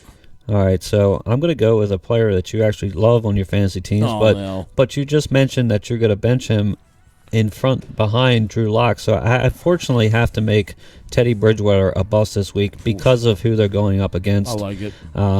Like you said, they're playing against the Kansas City Chiefs. Right now, they're the top 4 team, one of top 4 teams in the league. They're only giving up 15.2 fantasy points to quarterbacks. I mean, that is something you don't want in your fantasy lineups because that's saying that he's predicted to maybe only get 1 touchdown, 2 at the most, and maybe under 250 yards. So, especially with Patrick Mahomes on the other side of the field, they're going to have the ball more at clock management. Unfortunately, I'm going to make Teddy Bridgewater a bust this week. Yeah, well, he's been under 15 fantasy points in past 2 or 3 games. So, and then with McCaffrey coming back in, they may run the ball a lot more. So sure. I actually totally agree with you here. So Teddy Bridgewater is your bust. All right, boom for running backs. My boom this week, let me think who I like. Man, this is so tough. Because there's a lot of guys in here that really you would never think of, and one of the guys I'm trying to save for my stardom and sit him. You know what? I'm gonna say Justin Jackson for the LA Chargers. Really? Is my boom. They're playing Vegas, the Rams. And they are at 26 against opposing running backs this year. And Eckler's not back yet. How do you say it? Eckler? I don't know. Eckler, I believe. Yeah, and even though he's sharing touches here, Justin Jackson, with Joshua Kelly and Pope, I think that he's going to probably get the lead back role here for the Chargers in this week, and he's had at least 5 targets in 3 games in a row, which is great for his role in the passing game. And I really like him as a number 2 running back if you have to put a number 2 guy in here. So I'm going with Justin Jackson this week. Okay. Oh, I never actually playing the Las Vegas Raiders. Raiders, yeah. Okay, I like that. I mean, especially I do believe if they used him more out of the backfield with catches, he'd be even more valuable. So sure, it's a little long shot, but hey, it can work out for you. He's getting more touches than Joshua Kelly, who is the other back in the backfield right now with Eckler out. So I do believe he's got more of a touchdown opportunity. I like the pick, Jake. Yeah. All right, so my boom for running backs is going to be, I'm going to make it real simple. It's something I just talked about because I'm saving another one for my stardom. I'm going to go with tonight's game. I'm going to go with either running back for the San Francisco 49ers. So if you have either Jared McKinnon or Jermichael Hasty on your fantasy teams, get them in your lineups. The Green Bay Packers are giving up the most running back PPR games in the league, 35.6 per game. So that means you can maybe even start both of these guys. You can get an average of 17 points per person. Yeah. And I do believe one of the guys could easily go off for 2 or 3 touchdowns tonight. As I said, the 49ers are not going to be able to pass the ball. They're going to have to run in order to stay in this game, and I do believe they're going to do it with a good performance by these 2 backs. So put them in your lineups. I like it. All right, so on to bust at running back this week. My bust is going to be Jonathan Taylor for the Indianapolis Colts. A couple reasons here. Obviously, they're playing Baltimore, who is second against the run in fantasy football this year. But part of the issue is that the Colts have so many running backs, and if you look at last week, this guy, Jordan Wilkins, came out of nowhere and had like 27 points. And then plus, they had Hines. Yeah, he had 2 receiving touchdowns. Yeah, he had 2 receiving touchdowns here. So I think that he's been getting outplayed. And, even though he had 21 total touches, he really didn't. I mean, Wilkins had total 21. Right. And so Taylor hasn't really had a lot of opportunities here. And then plus, again, you're going into the fact that they're playing the Baltimore Ravens.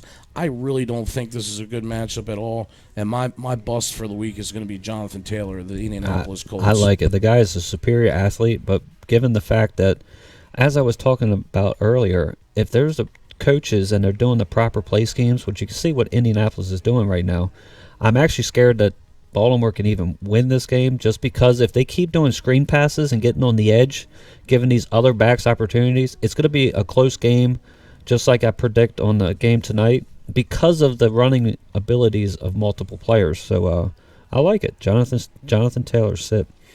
My sit of the week, my bust. My bust of the week for running backs is unfortunately going to be Ronald Jones. For the Tampa Bay Buccaneers. I'm out of here.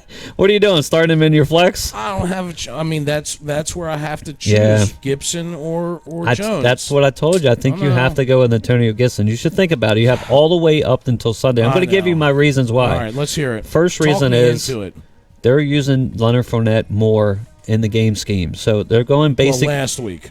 Last week, I don't remember what happened. That's why they did, because Ronald Jones fumbled in the first quarter, and they punished him and put Fournette in. Yeah, but what does that do? That gives opportunity for that guy the very next week also, because now they're saying, oh, look what Fournette did to keep us in the game. All right, long story short, I don't want to get Jake too mad, but don't upset me. They're going against the New Orleans Saints, who a lot of people don't know this. They're only giving up 19.7 PPR fantasy points a game, top 5 in the league.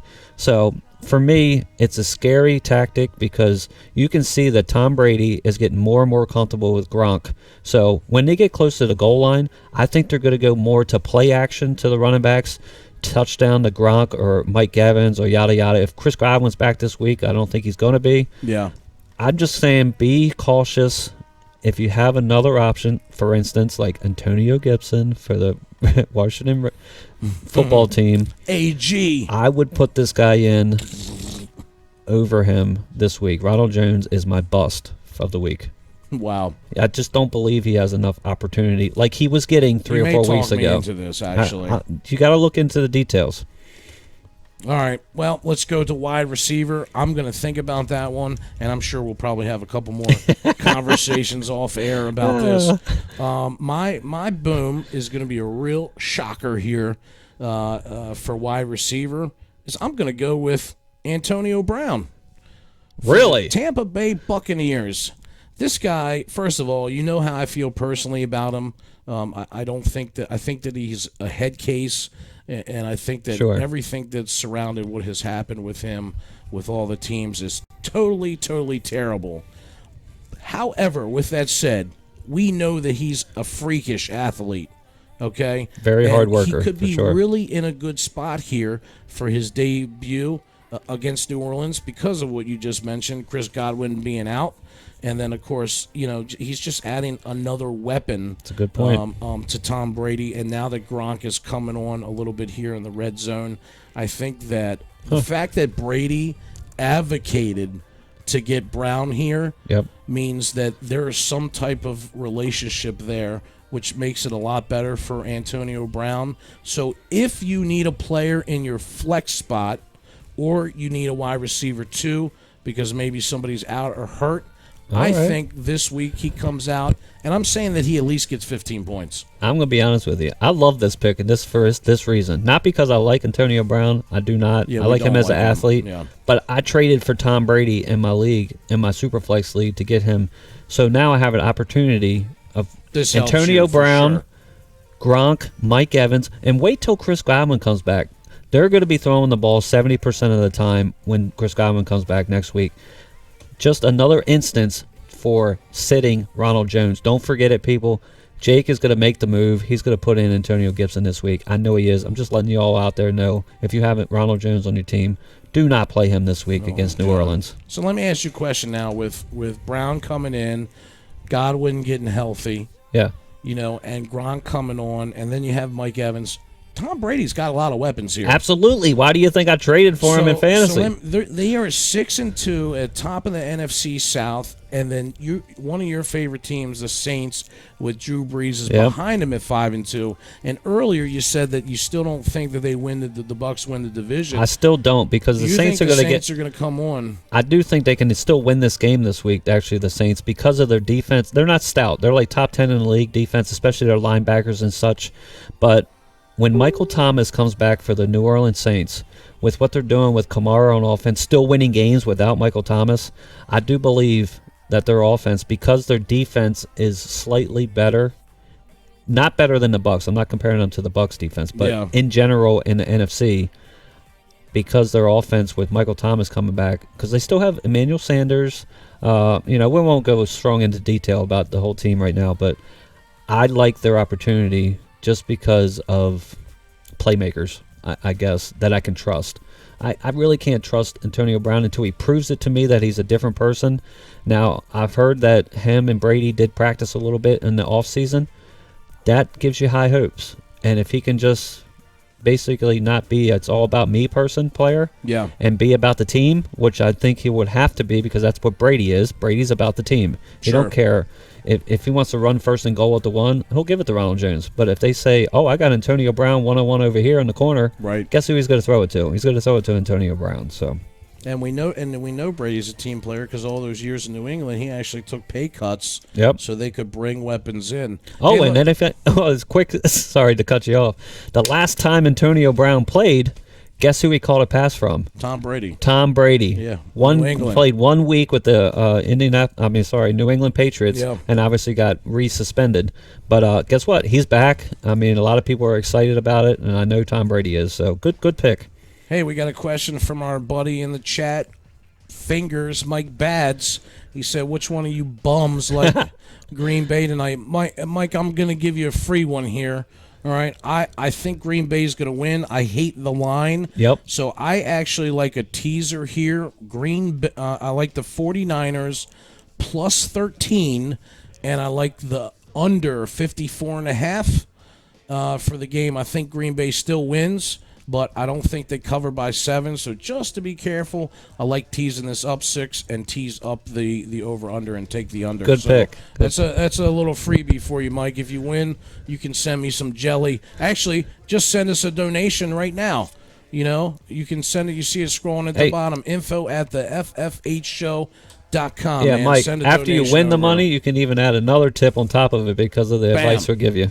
I'm not sure about the over and under, but I do love the teaser of getting 13 points from the 49ers. If you weren't on the stream a couple minutes ago, Mike, the main ingredient is the Green Bay Packers cannot stop the run. Yeah. And the 49ers, that's what they do best. They will get at least 3 touchdowns on the ground tonight.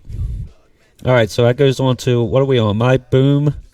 My boom for 49er. Right? No, I'm sorry. My boom for wide receiver. Yeah. You just did yours. Yeah. Antonio Brown, so that's what we're on. All right, my boom for 40. I'm stuck on these 49ers because we're talking about them. My boom wide receiver of the week is Stephon Diggs, wide receiver for the Buffalo Bills. He's had a couple down weeks compared to his. Prior to this week, he was averaging 15 to 20 points a game for fantasy receiver, which is nice to have. But this week, they're going up against the Seattle Seahawks, who are top in the league, giving up 57.7 points per game to wide receiver cores. Stephon Diggs is their number 1 target in Buffalo. I'm going to keep it that simple. Put him in your lineups. He's going to have a big game. All right, my bust this week is going to be Devontae Parker for the Miami Dolphins. They're playing Arizona, the Cardinals, who rank 13 against wide receivers. And, even though Parker had a 3-yard touchdown from Tua last week, against the Rams, I said that was Parker's only lone catch on 2 targets. And even though he's going to have probably some more involvement this week, it's a bad matchup against the Cardinals quarterback Patrick Peterson. And plus we still don't really kind of know how Tua is going to play that well. So, this is pretty simple for me. If you got Parker, I think he's going to be a bust this week. Good pick. All right, I'm going to go to actually a wide receiver committee this week. It's a game we just talked about maybe 10 minutes ago, your Washington football team. I'm going to go against them and go and sit. My bust is all the Giants receivers. All of them. And even the tight end, because the Washington Redskins are the best in the league against pass defense. They're only giving up 25.7 to a committee. That's like 3 players, points per game. So players like Sterling Shepard, who has come on the last couple weeks, Daniel Jones has been connecting with him. But it's a bad matchup against the Washington football team this week. So you're going to sit Sterling Shepard, Golden Tate, and Evan Ingram. Slayton. Yeah, and Darius Slayton. Yeah. I don't believe this is going to be a high-scoring game in general. And given the fact that the Washington Redskins are only giving up 25.7 fantasy points a game, it's not players that you want in your fantasy lineup. So let's set all the Giants receivers. Nice. All right, my boom for the week, and this one is going out on a limb for tight ends, is going to be Ross Dwelly, the tight end for the San Francisco 49ers. Who is that? Yeah, exactly. Exactly. Who is this a new guy? Yes, so obviously your guy Kittle is hurt. True. And if Jordan Reed remains out, we were talking about this a little bit earlier, and if he's not going to play, which it looks like that he's not going to, Ross Dwelly. So if this guy is definitely on the waiver wire, guys. So if you need a tight end to plug and play, this is a guy that you should play. The 49ers have had a tight end score in 3 of their past 5 games, and Dwelly also scored a TD in Week 8 against Seattle. And so with Kittle injured and Jordan Reed injured, I'm going out on a line. This is my boom pick of the week for tight ends, Ross Dwelly. This is interesting. You just gave me a gem because in one of our leagues, I shouldn't have I told hope nobody's that. listening to this podcast right now because I need a tight end because I have Janu Smith who's not doing nothing. I know, Man, it's tough. should I go on there right now? Can we pause? No, anyway. Can we pause? All right, anyway. Yeah, while you're talking, I can go pick him up No, real you're not fast. because you ain't got no room on your bench. I need Don't him. listen to this guy, I need people. somebody. It's just a long shot. Don't listen to him. It's a long shot. I do like it, though. You do like it. Because they got to throw the ball to somebody, and they ain't got nobody else healthy. Good pick. I wonder if All somebody's right, got him in our league. So we're on boom tight ends. Is that correct? Yes. All right, since you went ahead and Stay took with us. that long shot, I'm going to go with, the obvious pick is Gronkowski because how hot he is this week, so I'm not going to go with that, but that's an easy one, people.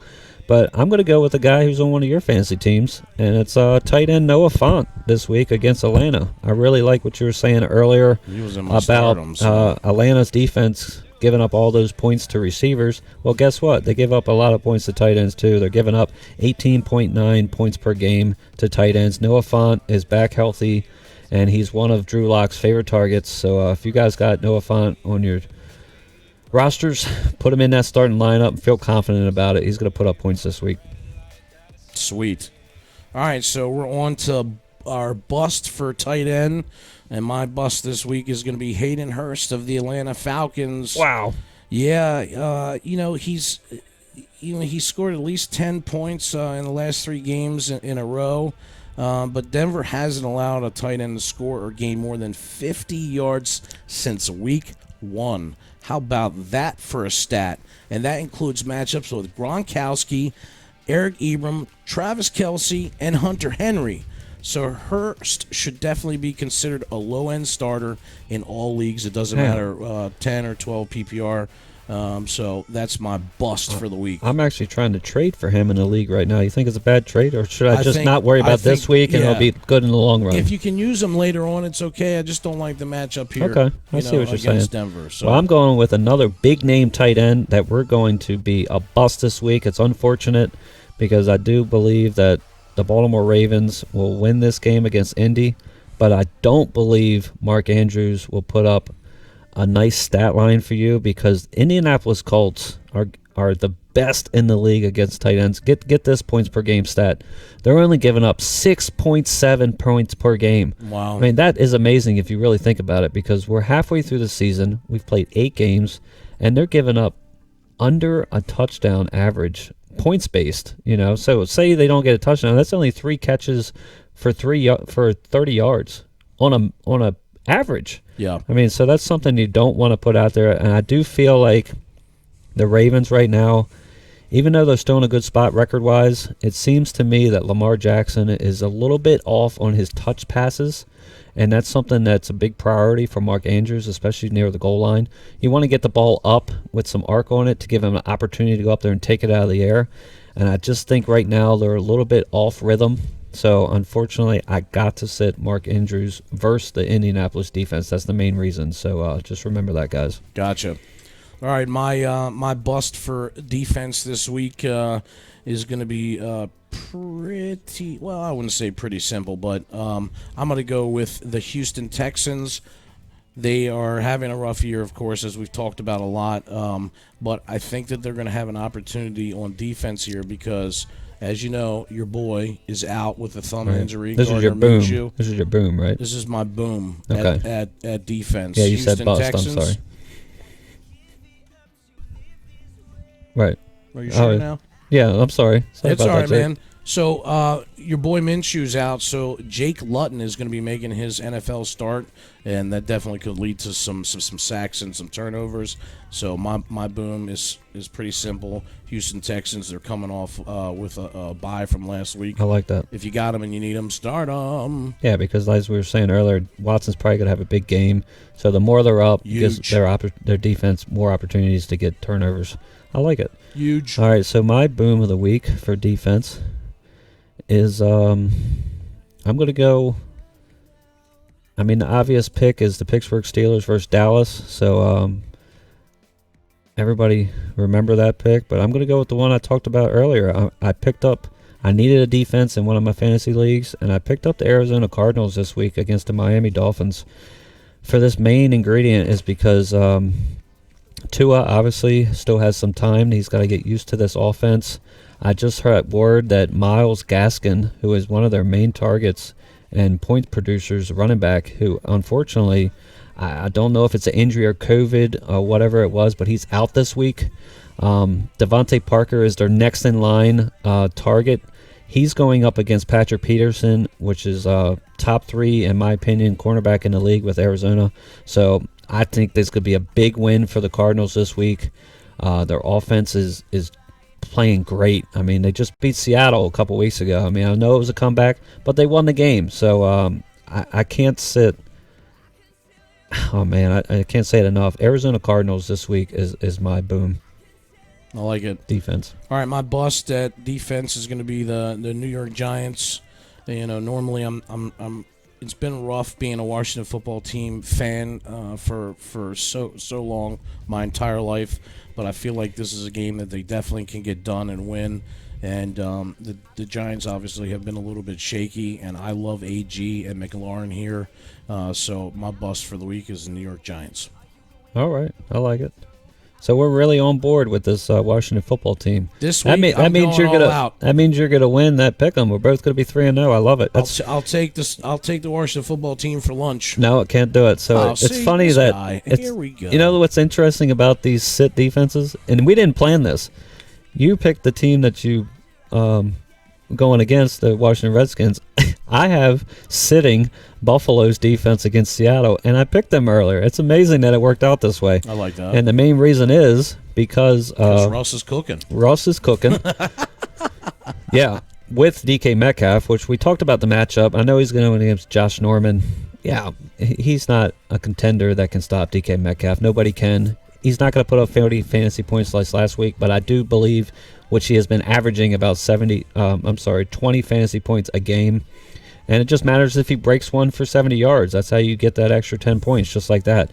But right now, I think Seattle's defense is getting better. I don't know if I got word that Jamal Adams is really close to coming back. He's their strong safety that they got from the New York Jets, top 5 safety in the league. And they just picked up defensive lineman Dunlap from the Cincinnati Bengals. Yeah. A old-time veteran, big, giant body. And I think with him and the linebackers they have, their defense is going to get slightly better these next couple weeks.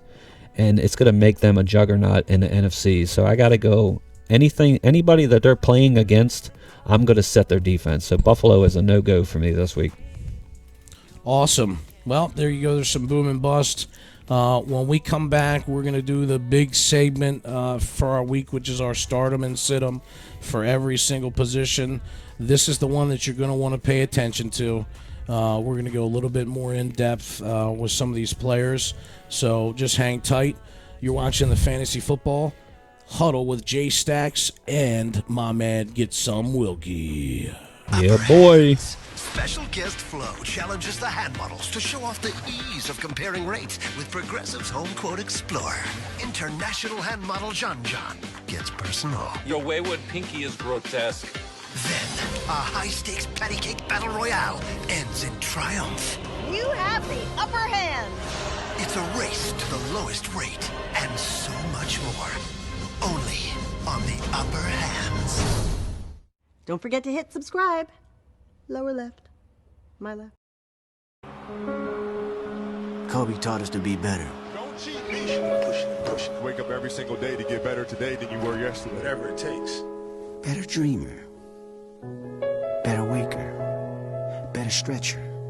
Better walker. Better talker. Better walking the walk and talking the talk. Better blocker. Better sprinter. Better loser. Better winner. Just be better. Do the simple stuff right. Better form. Focus. Better friend. Better fighter. Better rider. Better eater. Better leader. Better generation. Better nation. Just be better. Can you do that? Let's go. Back at it. Better player.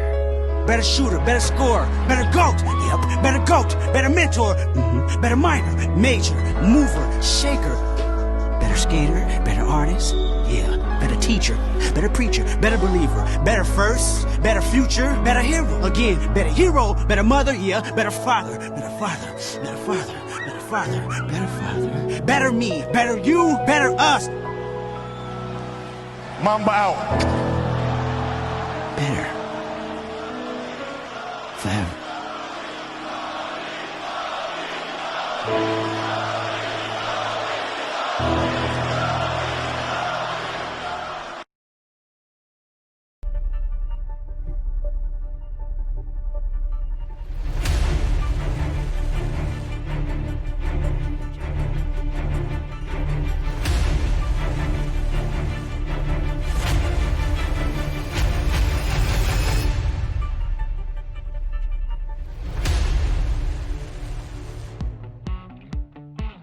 If you've been dreaming of having the best food for you and your family, now's your chance. Introducing East Coast Prime. Whether you're craving our double colossal red Alaskan crab legs, our black African lobster tail, or our Wagyu beef, you'll fall in love with our food from the moment you taste it.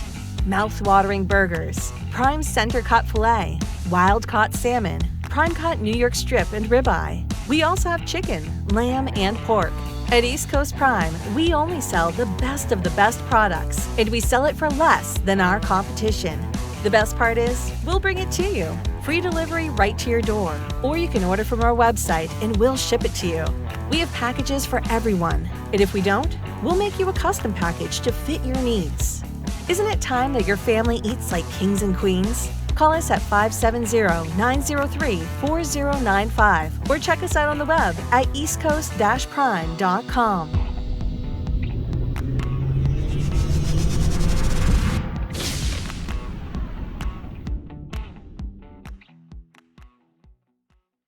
In 2077, what makes someone a criminal?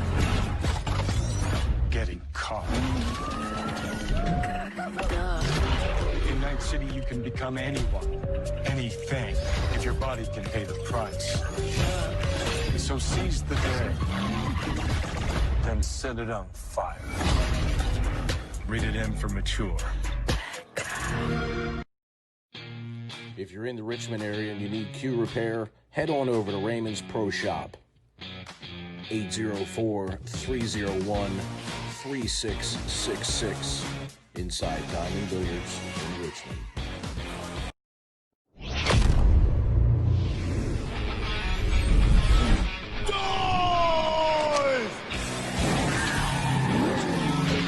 Quickly, get the big blue bag! Big blue bag! Whoa! Is this the future? This is the present, future Bill. Here's your order, Bills. Excellent! Here are your groceries. Eck.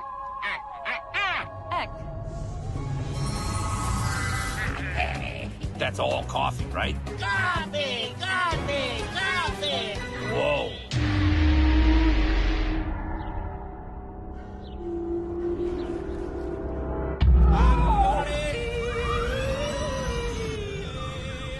Where are they? Yes, I do. I am quite aware we are lost. I know.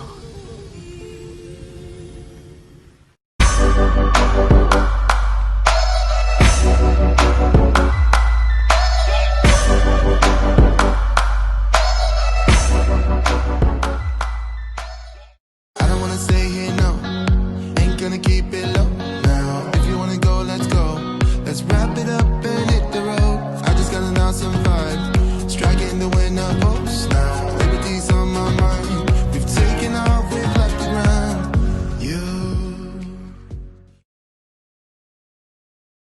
All right, guys, welcome back. You're watching the Fantasy Football Huddle with Jay Stacks and Get Some Wilkie.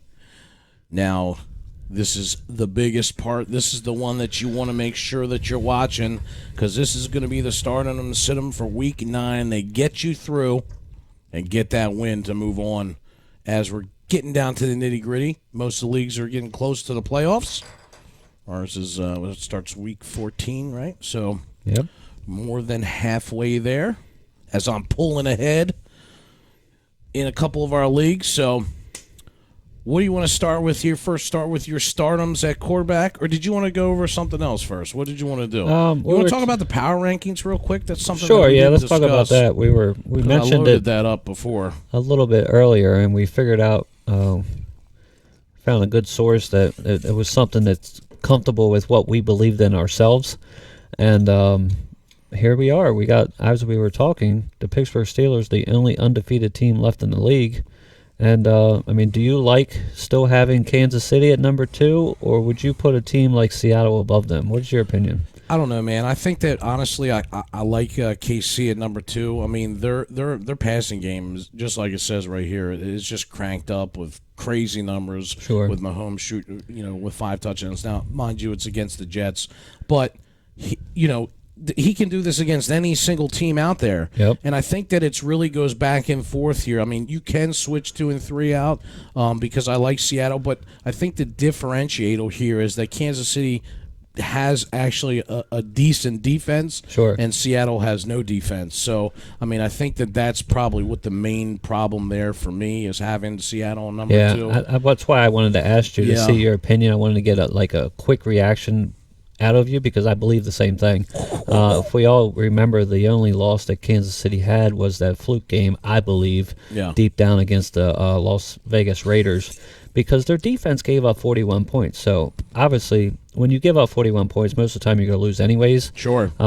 Patrick Mahomes almost bring him back to tie the game, but he threw a pick six, and it was an interception. I'm not sure if it went for a touchdown, but ultimately they couldn't tie the game. And if you look at the team right below them in Seattle, the only game that they lost was another game against Arizona. And but the Kansas City's defense is, I would say, at least 5 to 10 notches higher than Seattle's, because the Seattle's is towards the end. So I like the rankings that we have up here. The only one that I don't see, the team that should be up in this rankings, is the Tennessee Titans. I feel like I would put them above the Colts and slightly above the Bills, because the Bills right now are struggling.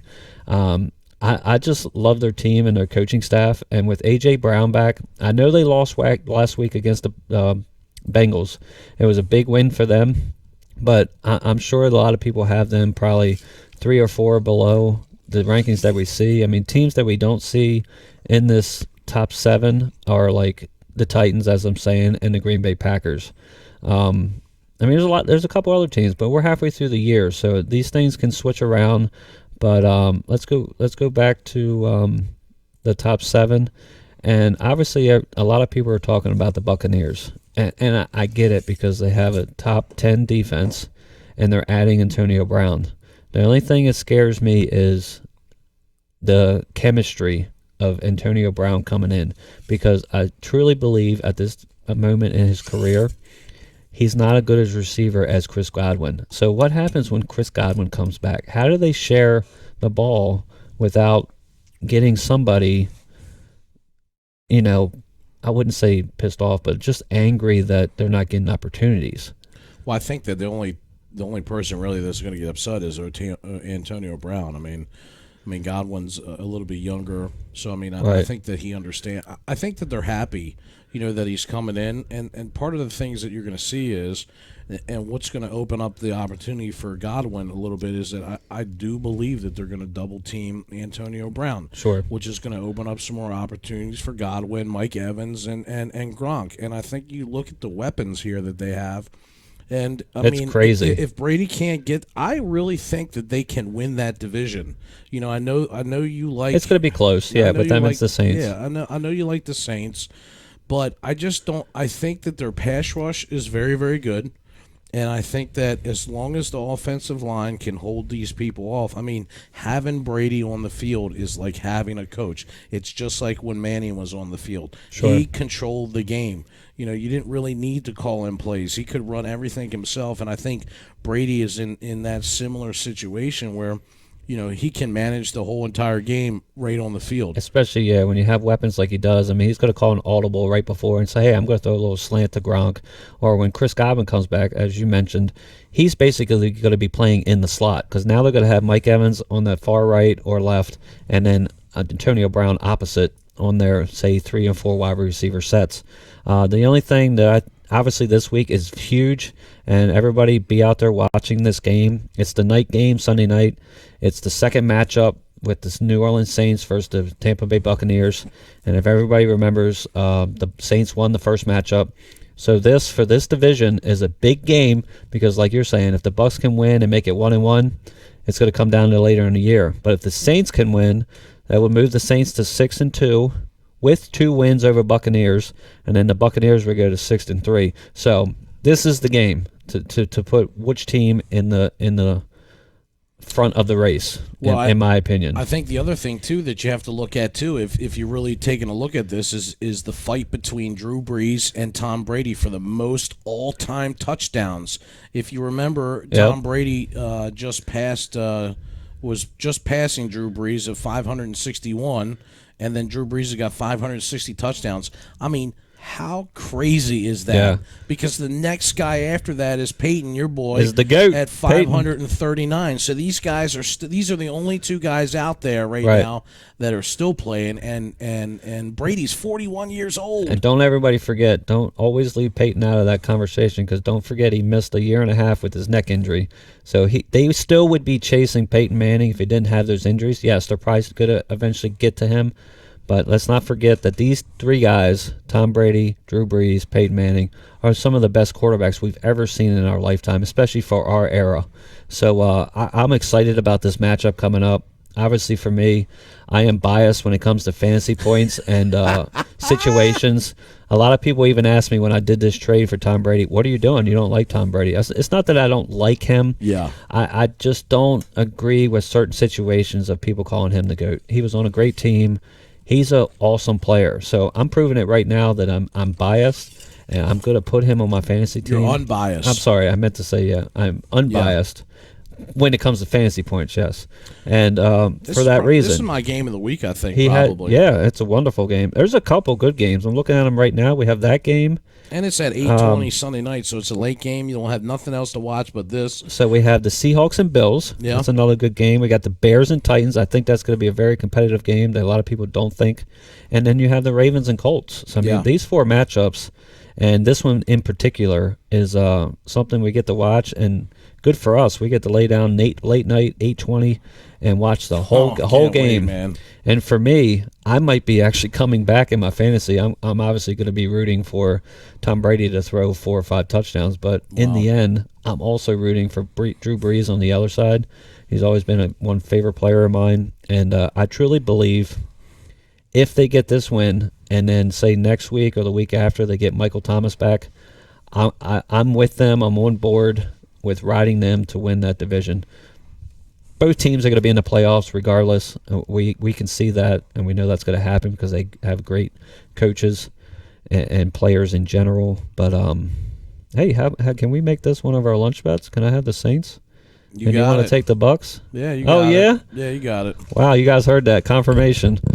We got a lunch bet on this. I'm excited about this game, so I'm all for it, and I need to get back on the right side. So you got it. All right, guys, stay tuned. Here we go. We're gonna do start 'em and sit 'em for week 9. Get it in, boys.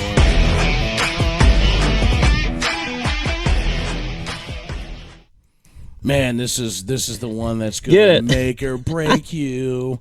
So here we go. Let's start them with your quarterbacks. Who do you like here? All right, I guess I'm going first. All right, I'm going to go with... Don't be shy. Let it fly. Let's go. I'm going to go with a guy I've been high on all year. He's actually been struggling in the last couple weeks, but in my Yahoo Fantasy League, which is a league that obviously me and Jake are not in the same league. We play in NFL.com. I have another one that a friend of mine invited me to this year, and I'm going to start Josh Allen this week versus Seattle's defense because obviously they're one of the worst in the league. I believe earlier I said that I believe Stephon Diggs is going to have a big game, so if he does, guess who's throwing him the ball? And also, let's not forget that Josh Allen has plenty of opportunities to get a rushing touchdown. If they're within the 5-yard line or closer, 50% of the time they run a play action and try to let him get the touchdown. So Seattle's given up 25.4 PPR fantasy points per game. So I'm going to go with Josh Allen. Awesome. All right, my pick for stardom this week is going to be your boy. You'll be happy about this. Cam Newton with the New England Patriots. Finally. And finally, this should be his breakout game for you, so I hope you put him in your lineup. They're playing the New York Jets. They rank 30th against opposing quarterbacks, and even though Newton hasn't scored more than 17 points since week 2, this definitely should be the breakout game against the Jets. And the Jets in general have struggled with rushing quarterbacks. Josh Allen twice rushed for over 57 yards with 1 touchdown, and Kyler Murray had 31 rushing yards and a score.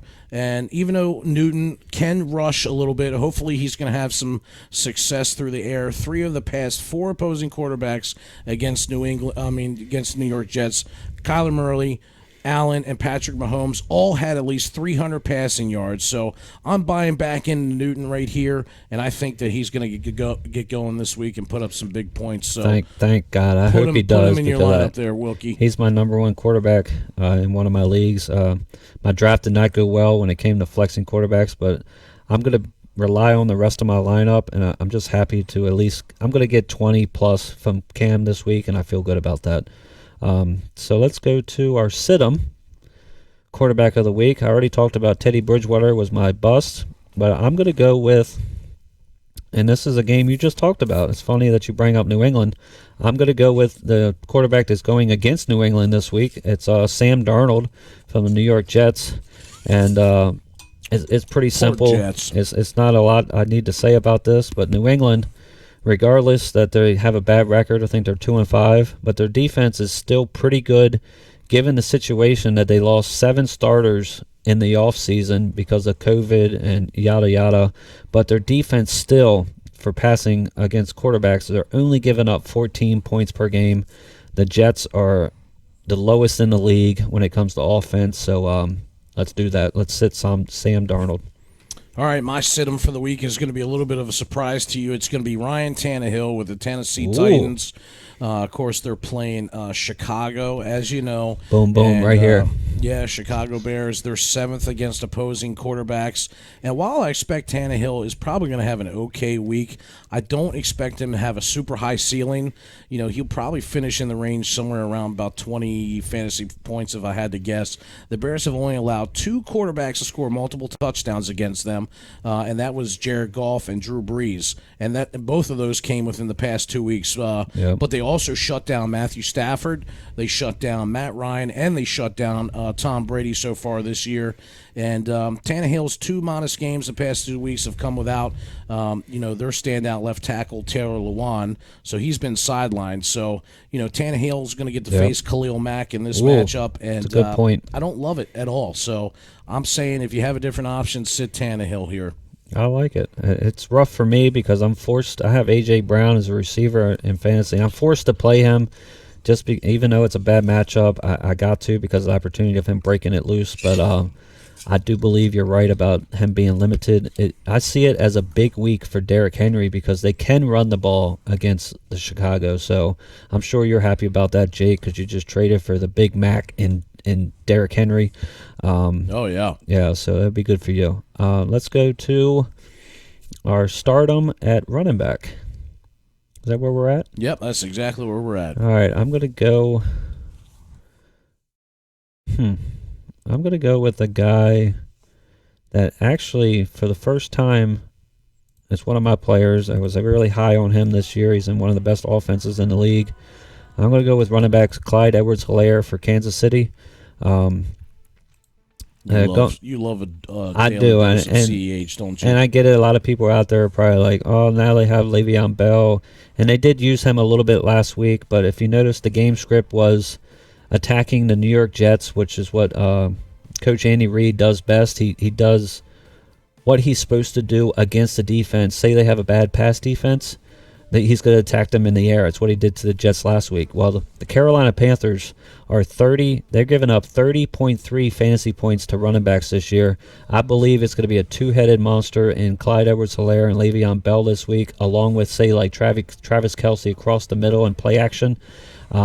I'm predicting something like, let's say, 80 yards rushing, a touchdown, maybe 4 or 5 catches for 30 yards. So about a 20-point fantasy point week for Clyde Edwards-Helaire. Nice.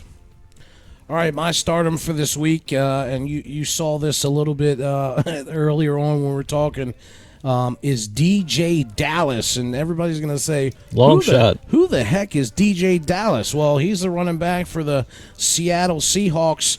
And with Chris Carson out and Carlos Hyde out with a hamstring this week, and it looks like they're both going to be out, the number one fantasy, Dallas could be a borderline number one fantasy running back in all leagues. The Seattle Seahawks gave him 23 total touches last week in Week 8 against San Francisco, and he delivered 22 PPR points. So that's pretty good for a guy that you'd never even heard of. And he's available right now on waiver wires, except for ours, because I already picked him up. Yeah, we saw that. So you're putting him in your flex, obviously, this week. So I think. if I have an opportunity, and definitely for sure Carlos Hyde and Chris Carson's aren't a go, I like this guy here. Obviously, they're playing a tough defense in the Buffalo Bills, so that's something that you have to look out for. But this is for if you need a running back and you don't have somebody and you need somebody in your flex, this is a guy that I like. And just a couple other little notes, because I know that some of these running backs are getting banged up. I like Jermichael Hasty for the San Francisco 49ers against Green Bay. These are guys that may still be available on your waiver wire, guys. Jared McKinnon, possibly, if somebody didn't pick him up 2 weeks ago. Exactly. And earlier we talked about Tyler Ervin. If Aaron Jones is not a go, and obviously Jamal Williams is not because he's on COVID, Tyler Ervin is a guy that you can get.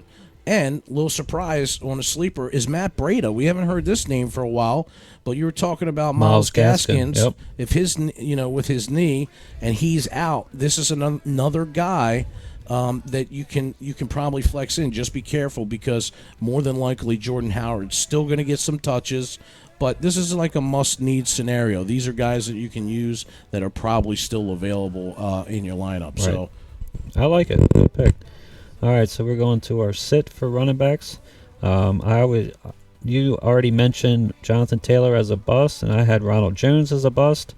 So my sit of the week is against the Pittsburgh defense, and I'm going to sit Ezekiel Elliott. I know he's a monster. He's a hell of a back, and when you put him between the tackles, he can run over people. But that's not something that's going to happen this week against the Pittsburgh Steelers. They got to have the Watt brother on the other side, and their linebackers, I mean, they're ready for every game. We saw it last week when they played Baltimore. They limited them to, I forget what it was, maybe like 160 rushing yards, but they were averaging like 230 a game, Baltimore. So if they can do that to Baltimore, I mean, imagine what they're going to do to this Dallas offense. I mean, they're going to be up the middle, off the edge, and I don't think Zeke Elliott's going to get too much. Pittsburgh has given up 18 points only per game to a running back committee. Yeah. So, I mean, I see Zeke Elliott maybe only getting 60 yards total in general. Maybe a couple passes out of the backfield because they're going to be coming back later in the second half. But I highly don't believe that he will even score a touchdown this game. So let's go to sit him. All right, my sit at running back is going to be Devin Singletary for the Buffalo Bills. Even though Singletary had a solid game in Week 8 against New England with 14 carries and 86 yards, and he had one catch for 6 yards, but he's still not doing a lot of the things that I like to see. Plus, Zach Moss is really outplayed him. What are you showing me here? The stats for Zach Moss last week. It's funny you bring this up. Yeah, I mean, he had 14 carries for 81 yards and 2 touchdowns. So he's outplaying Singletary, which is something that you and I have talked about numerous times off the air. And Singletary is just a flex, really, at this point. And he hasn't scored double digits in PPR in 4 games in a row now. So I'm actually high on Zach Moss.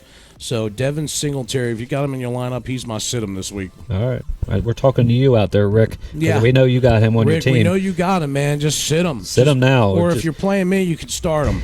I love it. All right, so my stardom at wide receiver is going to be – this is somebody we haven't talked about all year, and it's Marvin Jones for the Detroit Lions, because we heard like last week that Kenny Golladay came up with an injury. I don't know exactly what it is.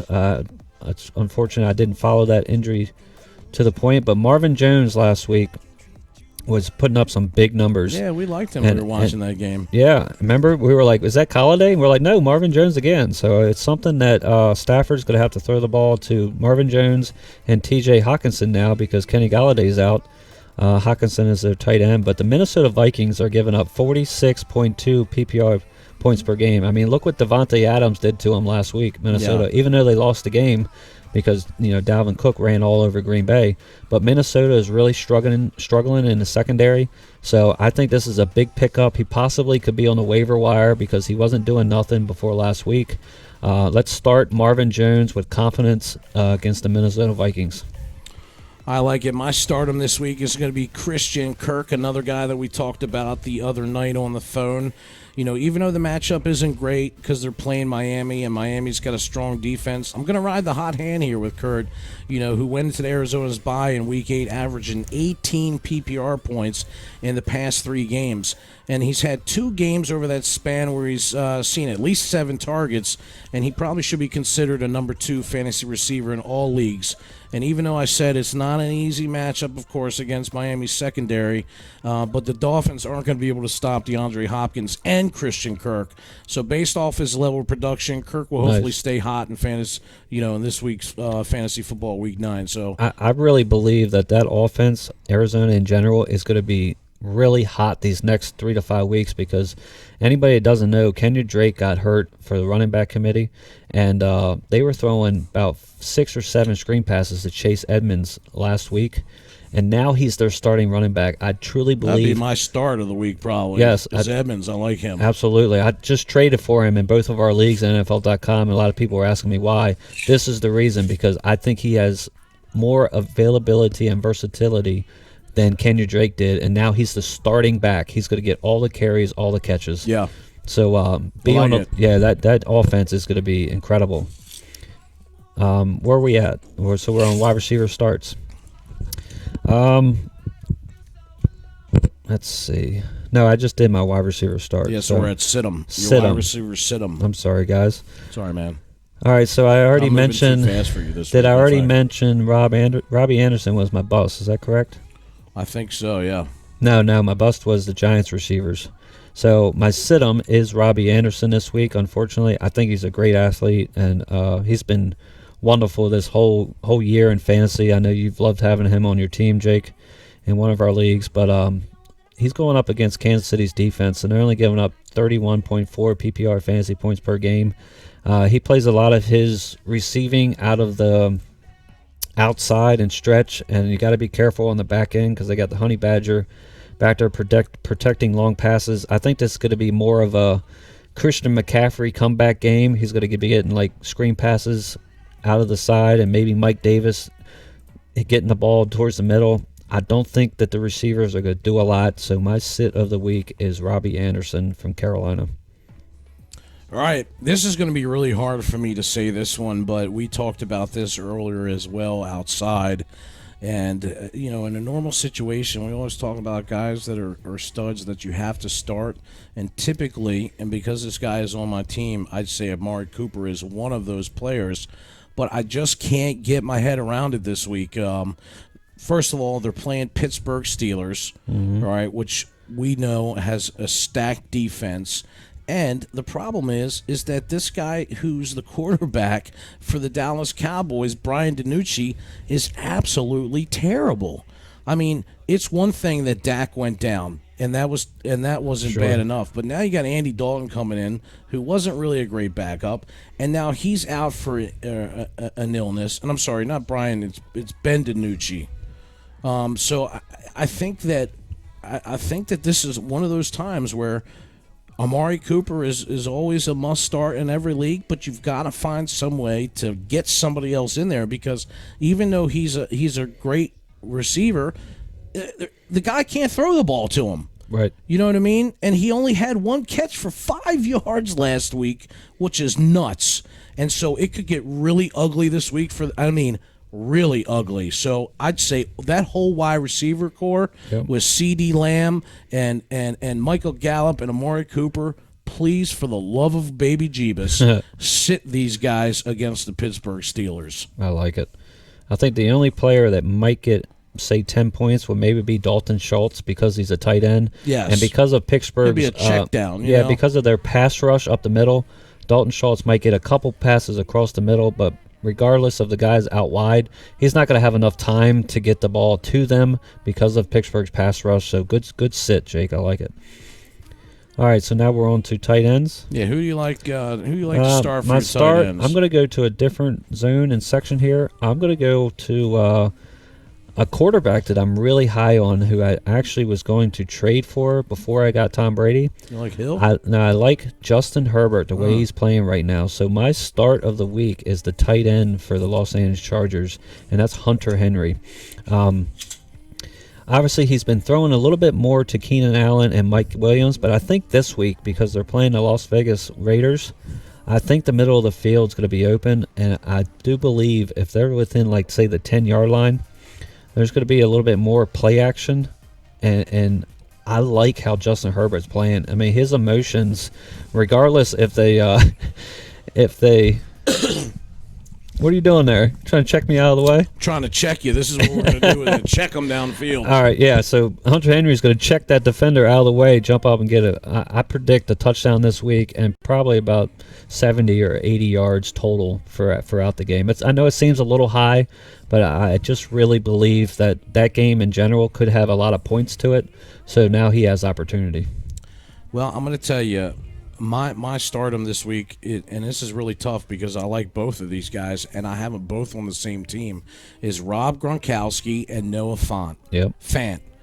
So I have both of them. I'm having a hard time deciding on who I should play, but I like Gronkowski here against New Orleans. They're 27th against opposing tight ends. And I think with Antonio Brown coming in, I think that actually helps Gronk here to stay hot in Week 9. You know, he's had 3 games in a row where he scored at least 14 PPR points in each outing over that span. And, you know, even though he struggled against the Saints in Week 1, he really hadn't come on. You know, he hasn't really he just started coming on here within the last couple weeks. And I think that with having Antonio Brown in there, and they're going to probably double team this guy, I think it's going to open up some opportunities for all the rest of the wide receiver core, including Gronk.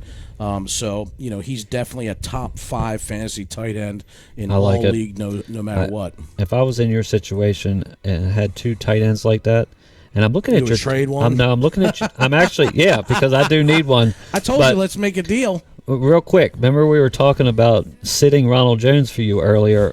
I'm looking at your team. So this is the same team that you have Gronk and Noah Fant on. Yes. And would you ever? This is for all the fantasy players out there. I'm going to ask you this question. Would you? Would you ever consider sitting Ronald Jones and flexing in 2 tight ends, because we can do that in our league? So that is kind of tough, you know. In a normal situation, I'd probably say no, and but because of the matchups. Yeah, but because the running back, I always feel like the running backs are always poised to get more points, you know, than the tight ends. But I get it, I understand.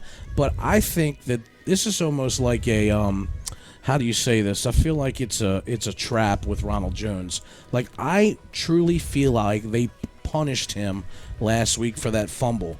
So, but I don't think that that's going to have anything to do with Fournette coming in this week. I think Ronald Jones is still the starting running back. I can't wait to be right about this whole situation. I have to say, I think you're wrong here. I think Jones is going to have a good game. Another reason why I would consider this for your team. Not saying you have to do it. You're starting Drew Lock in your flex. So that's saying that you think Drew Lock is going to throw touchdowns. I think so. Guess who he's going to throw it to? He's probably going to throw it to Noah Fant. Yeah. Because Atlanta's defense, like you were saying earlier, is 32nd in the league. No, they're terrible. So if you don't want to start him this week, which I think you should, it's Antonio Gibson or Noah Fant. I'm putting this out there to the public. I let him know. So if he doesn't win his week based on starting Ronald Jones, it's not my fault. Okay, guys? All right. So anyways, speaking of that, we did the tight ends. I want to mention a receiver that I forgot to mention just real fast because I feel terrible about it for my stardoms. Don't forget to start Allen Robinson this week, right here. Chicago Bears, their number 1 target. They're playing Tennessee. Tennessee's defense and secondary is struggling right now in general. They're giving up 46.8 PPR fantasy points. I think this is a huge week for Allen Robinson. Somewhere between 20 and 30 fantasy points, I predict. Bingo. Guaranteed. All right, my sit-em at tight end this week. And you're not gonna like this, is Dalton Schultz. So I know you got. Well, I had to pick him up. That doesn't mean I'm starting him. I know you had to pick him up, but I don't like the matchup against Pittsburgh. They rank 5th against opposing tight ends, and he's only projected really to get seven points, which projections don't mean much of anything. But I'm not trusting that Schultz is going to do anything good against the Steelers. And the Steelers have allowed only just one touchdown to a tight end all year long. And they limited Janu Smith and Mark Andrews to 4 catches for 41 yards on 10 targets in the past 2 games. I don't like the matchup. If you have Dalton Schultz, you got to sit him here. Find somebody else, or you can trade him for one of the 2 excellent tight ends that I have on my team. Oh, I love it. So I just want to give you guys a quick update. I just got a notification on my phone about Aaron Jones tonight. Yes, what's going on with Aaron? Aaron Jones, it says, is expected to be active tonight, bearing any pregame setbacks. So obviously he's going to play, but I just want to let you guys know, as we mentioned, he's still going to share time with a couple guys, Irvin and the other practice, Dexter Williams. So he is active. So obviously if he's one of your top 2 running backs, you can put him in. I mean, he's going to be playing. So just be careful that game script doesn't allow them to not run the ball. So say they go down early. That's the only thing I'm scared of. But as we said, we predict Green Bay to win. So maybe it's a good chance to put him in tonight. And we're going to leave it up to you. We're just letting you know that he is active. So I think it's still a tough matchup against San Francisco. They rank number 1 against the run. So, even though he's a guy that is one of those players that is a must start, sure. I think if you have some other options, I think you be on the cautious side and don't play him tonight. Right. But I appreciate the update. Well, what if you have, say, the 2 backups and you have Aaron Jones? Do you start Aaron Jones over the 2 guys that are possibly playing? I don't know. I mean, in my situation in that league, I have Derrick Henry. Yeah, you got plenty of studs. I have Connor, and then I have also David Johnson. So I don't think that I can start any of those. I don't think I can start him over any of those. So tough decisions. But obviously, if you have Aaron Jones, continue to monitor him all the way up to game time tonight. It's at 8:20. But he's going to be a go over Jamal Williams, so you're safe there. Okay, where were we in our start? We are at the stardom for the defenses. Oh, okay, so I already did my sit-em for tight end. Did I do that? I don't know. Do you remember who you said to sit? I don't think I did, but it's okay. We'll move on to the defense. All right, so we're at stardom for defense. Is that correct? Correctamundo, dude.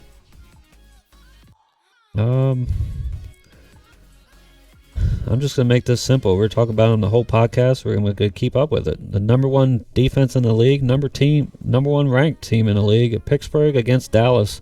It's going to be an easy game script game for them, and Pittsburgh is just going to dominate. They're going to have at least 4 or 5 sacks. They might have 40 points against Dallas. Yeah, Minka Fitzpatrick, the safety that they got from the Dolphins 2 years ago, he's just going to eat alive every ball that comes to the secondary, because it's going to be thrown up in the air because quarterback's going to have no time. This defense could easily put up 25 to 30 fantasy points, which is a ton when it comes to fantasy. Just go with them, Pittsburgh. All right, I like it. My start on defense for the week is going to be the Arizona Cardinals against the Miami Dolphins. We saw last week coming in Tua with his first start. He was sacked once and he fumbled once, and he only passed for 93 yards in his first start at home last week. And the fact that the Dolphins are down Myles Gaskin and the Cardinals are coming off a bye at home, I think it sets up to be a good matchup for the Cardinals defense. So I like starting them here in week 9. Good pick, Jake. I like it.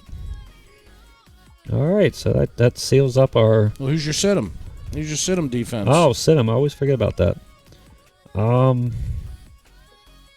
I already said glad this... we don't talk about kickers anymore. Yeah, I know. I already talked about Buffalo, sitting Buffalo because they're playing Seattle. You go ahead with yours because I got to look up another defense. All right, my sit-em for defense is actually going to be the Buffalo Bills against the Seattle Seahawks. The Bills' defense was a letdown in Week 8 against the New England Patriots, and they performed poorly pretty much in every game other than the 2 meetings with the Jets this year. So Seattle's is averaging 34.3 points per game, and the Seahawks have just had 7 turnovers only throughout the entire season. So because Russ is cooking at a high level, I think the Bills' defense is definitely a sit-em this week. Okay, I like it. I'm going to go with a sit-em in a whole game in general. How about this? I'm going to sit the Los Angeles Chargers defense and the Los Angeles Raiders defense, because if you look both of these teams, they're putting up a lot of numbers on offense, and the over and under on this game is 51.5, so they're already predicting it to be a high-scoring game, something like 31-27. So when you see a number that high, don't go on the waiver wire and pick up that defense and start them against that, other side of the offense. It's just not going to work out good for you. It possibly could cost you the week if you're in a close matchup with your person you're playing with in matchups. And let's just stay away from that game. If anything, you want to bet the over, I predict that the Los Angeles Chargers and the Las Vegas Raiders is one of the highest scoring games of this week. Wow, that's crazy. So lots of good information there for you folks for Week 9. We appreciate everybody tuning in with us. Again, it feels good that I'm not sick and I'm back in effect. Good to have you back, Jake. Yeah, it feels great to be here. So we appreciate everybody following us along. Please make sure that you like and share the stream. Also, if you'd like to make a donation, it's info@theffhshow.com. You can send that through PayPal. No amount is too small or too big.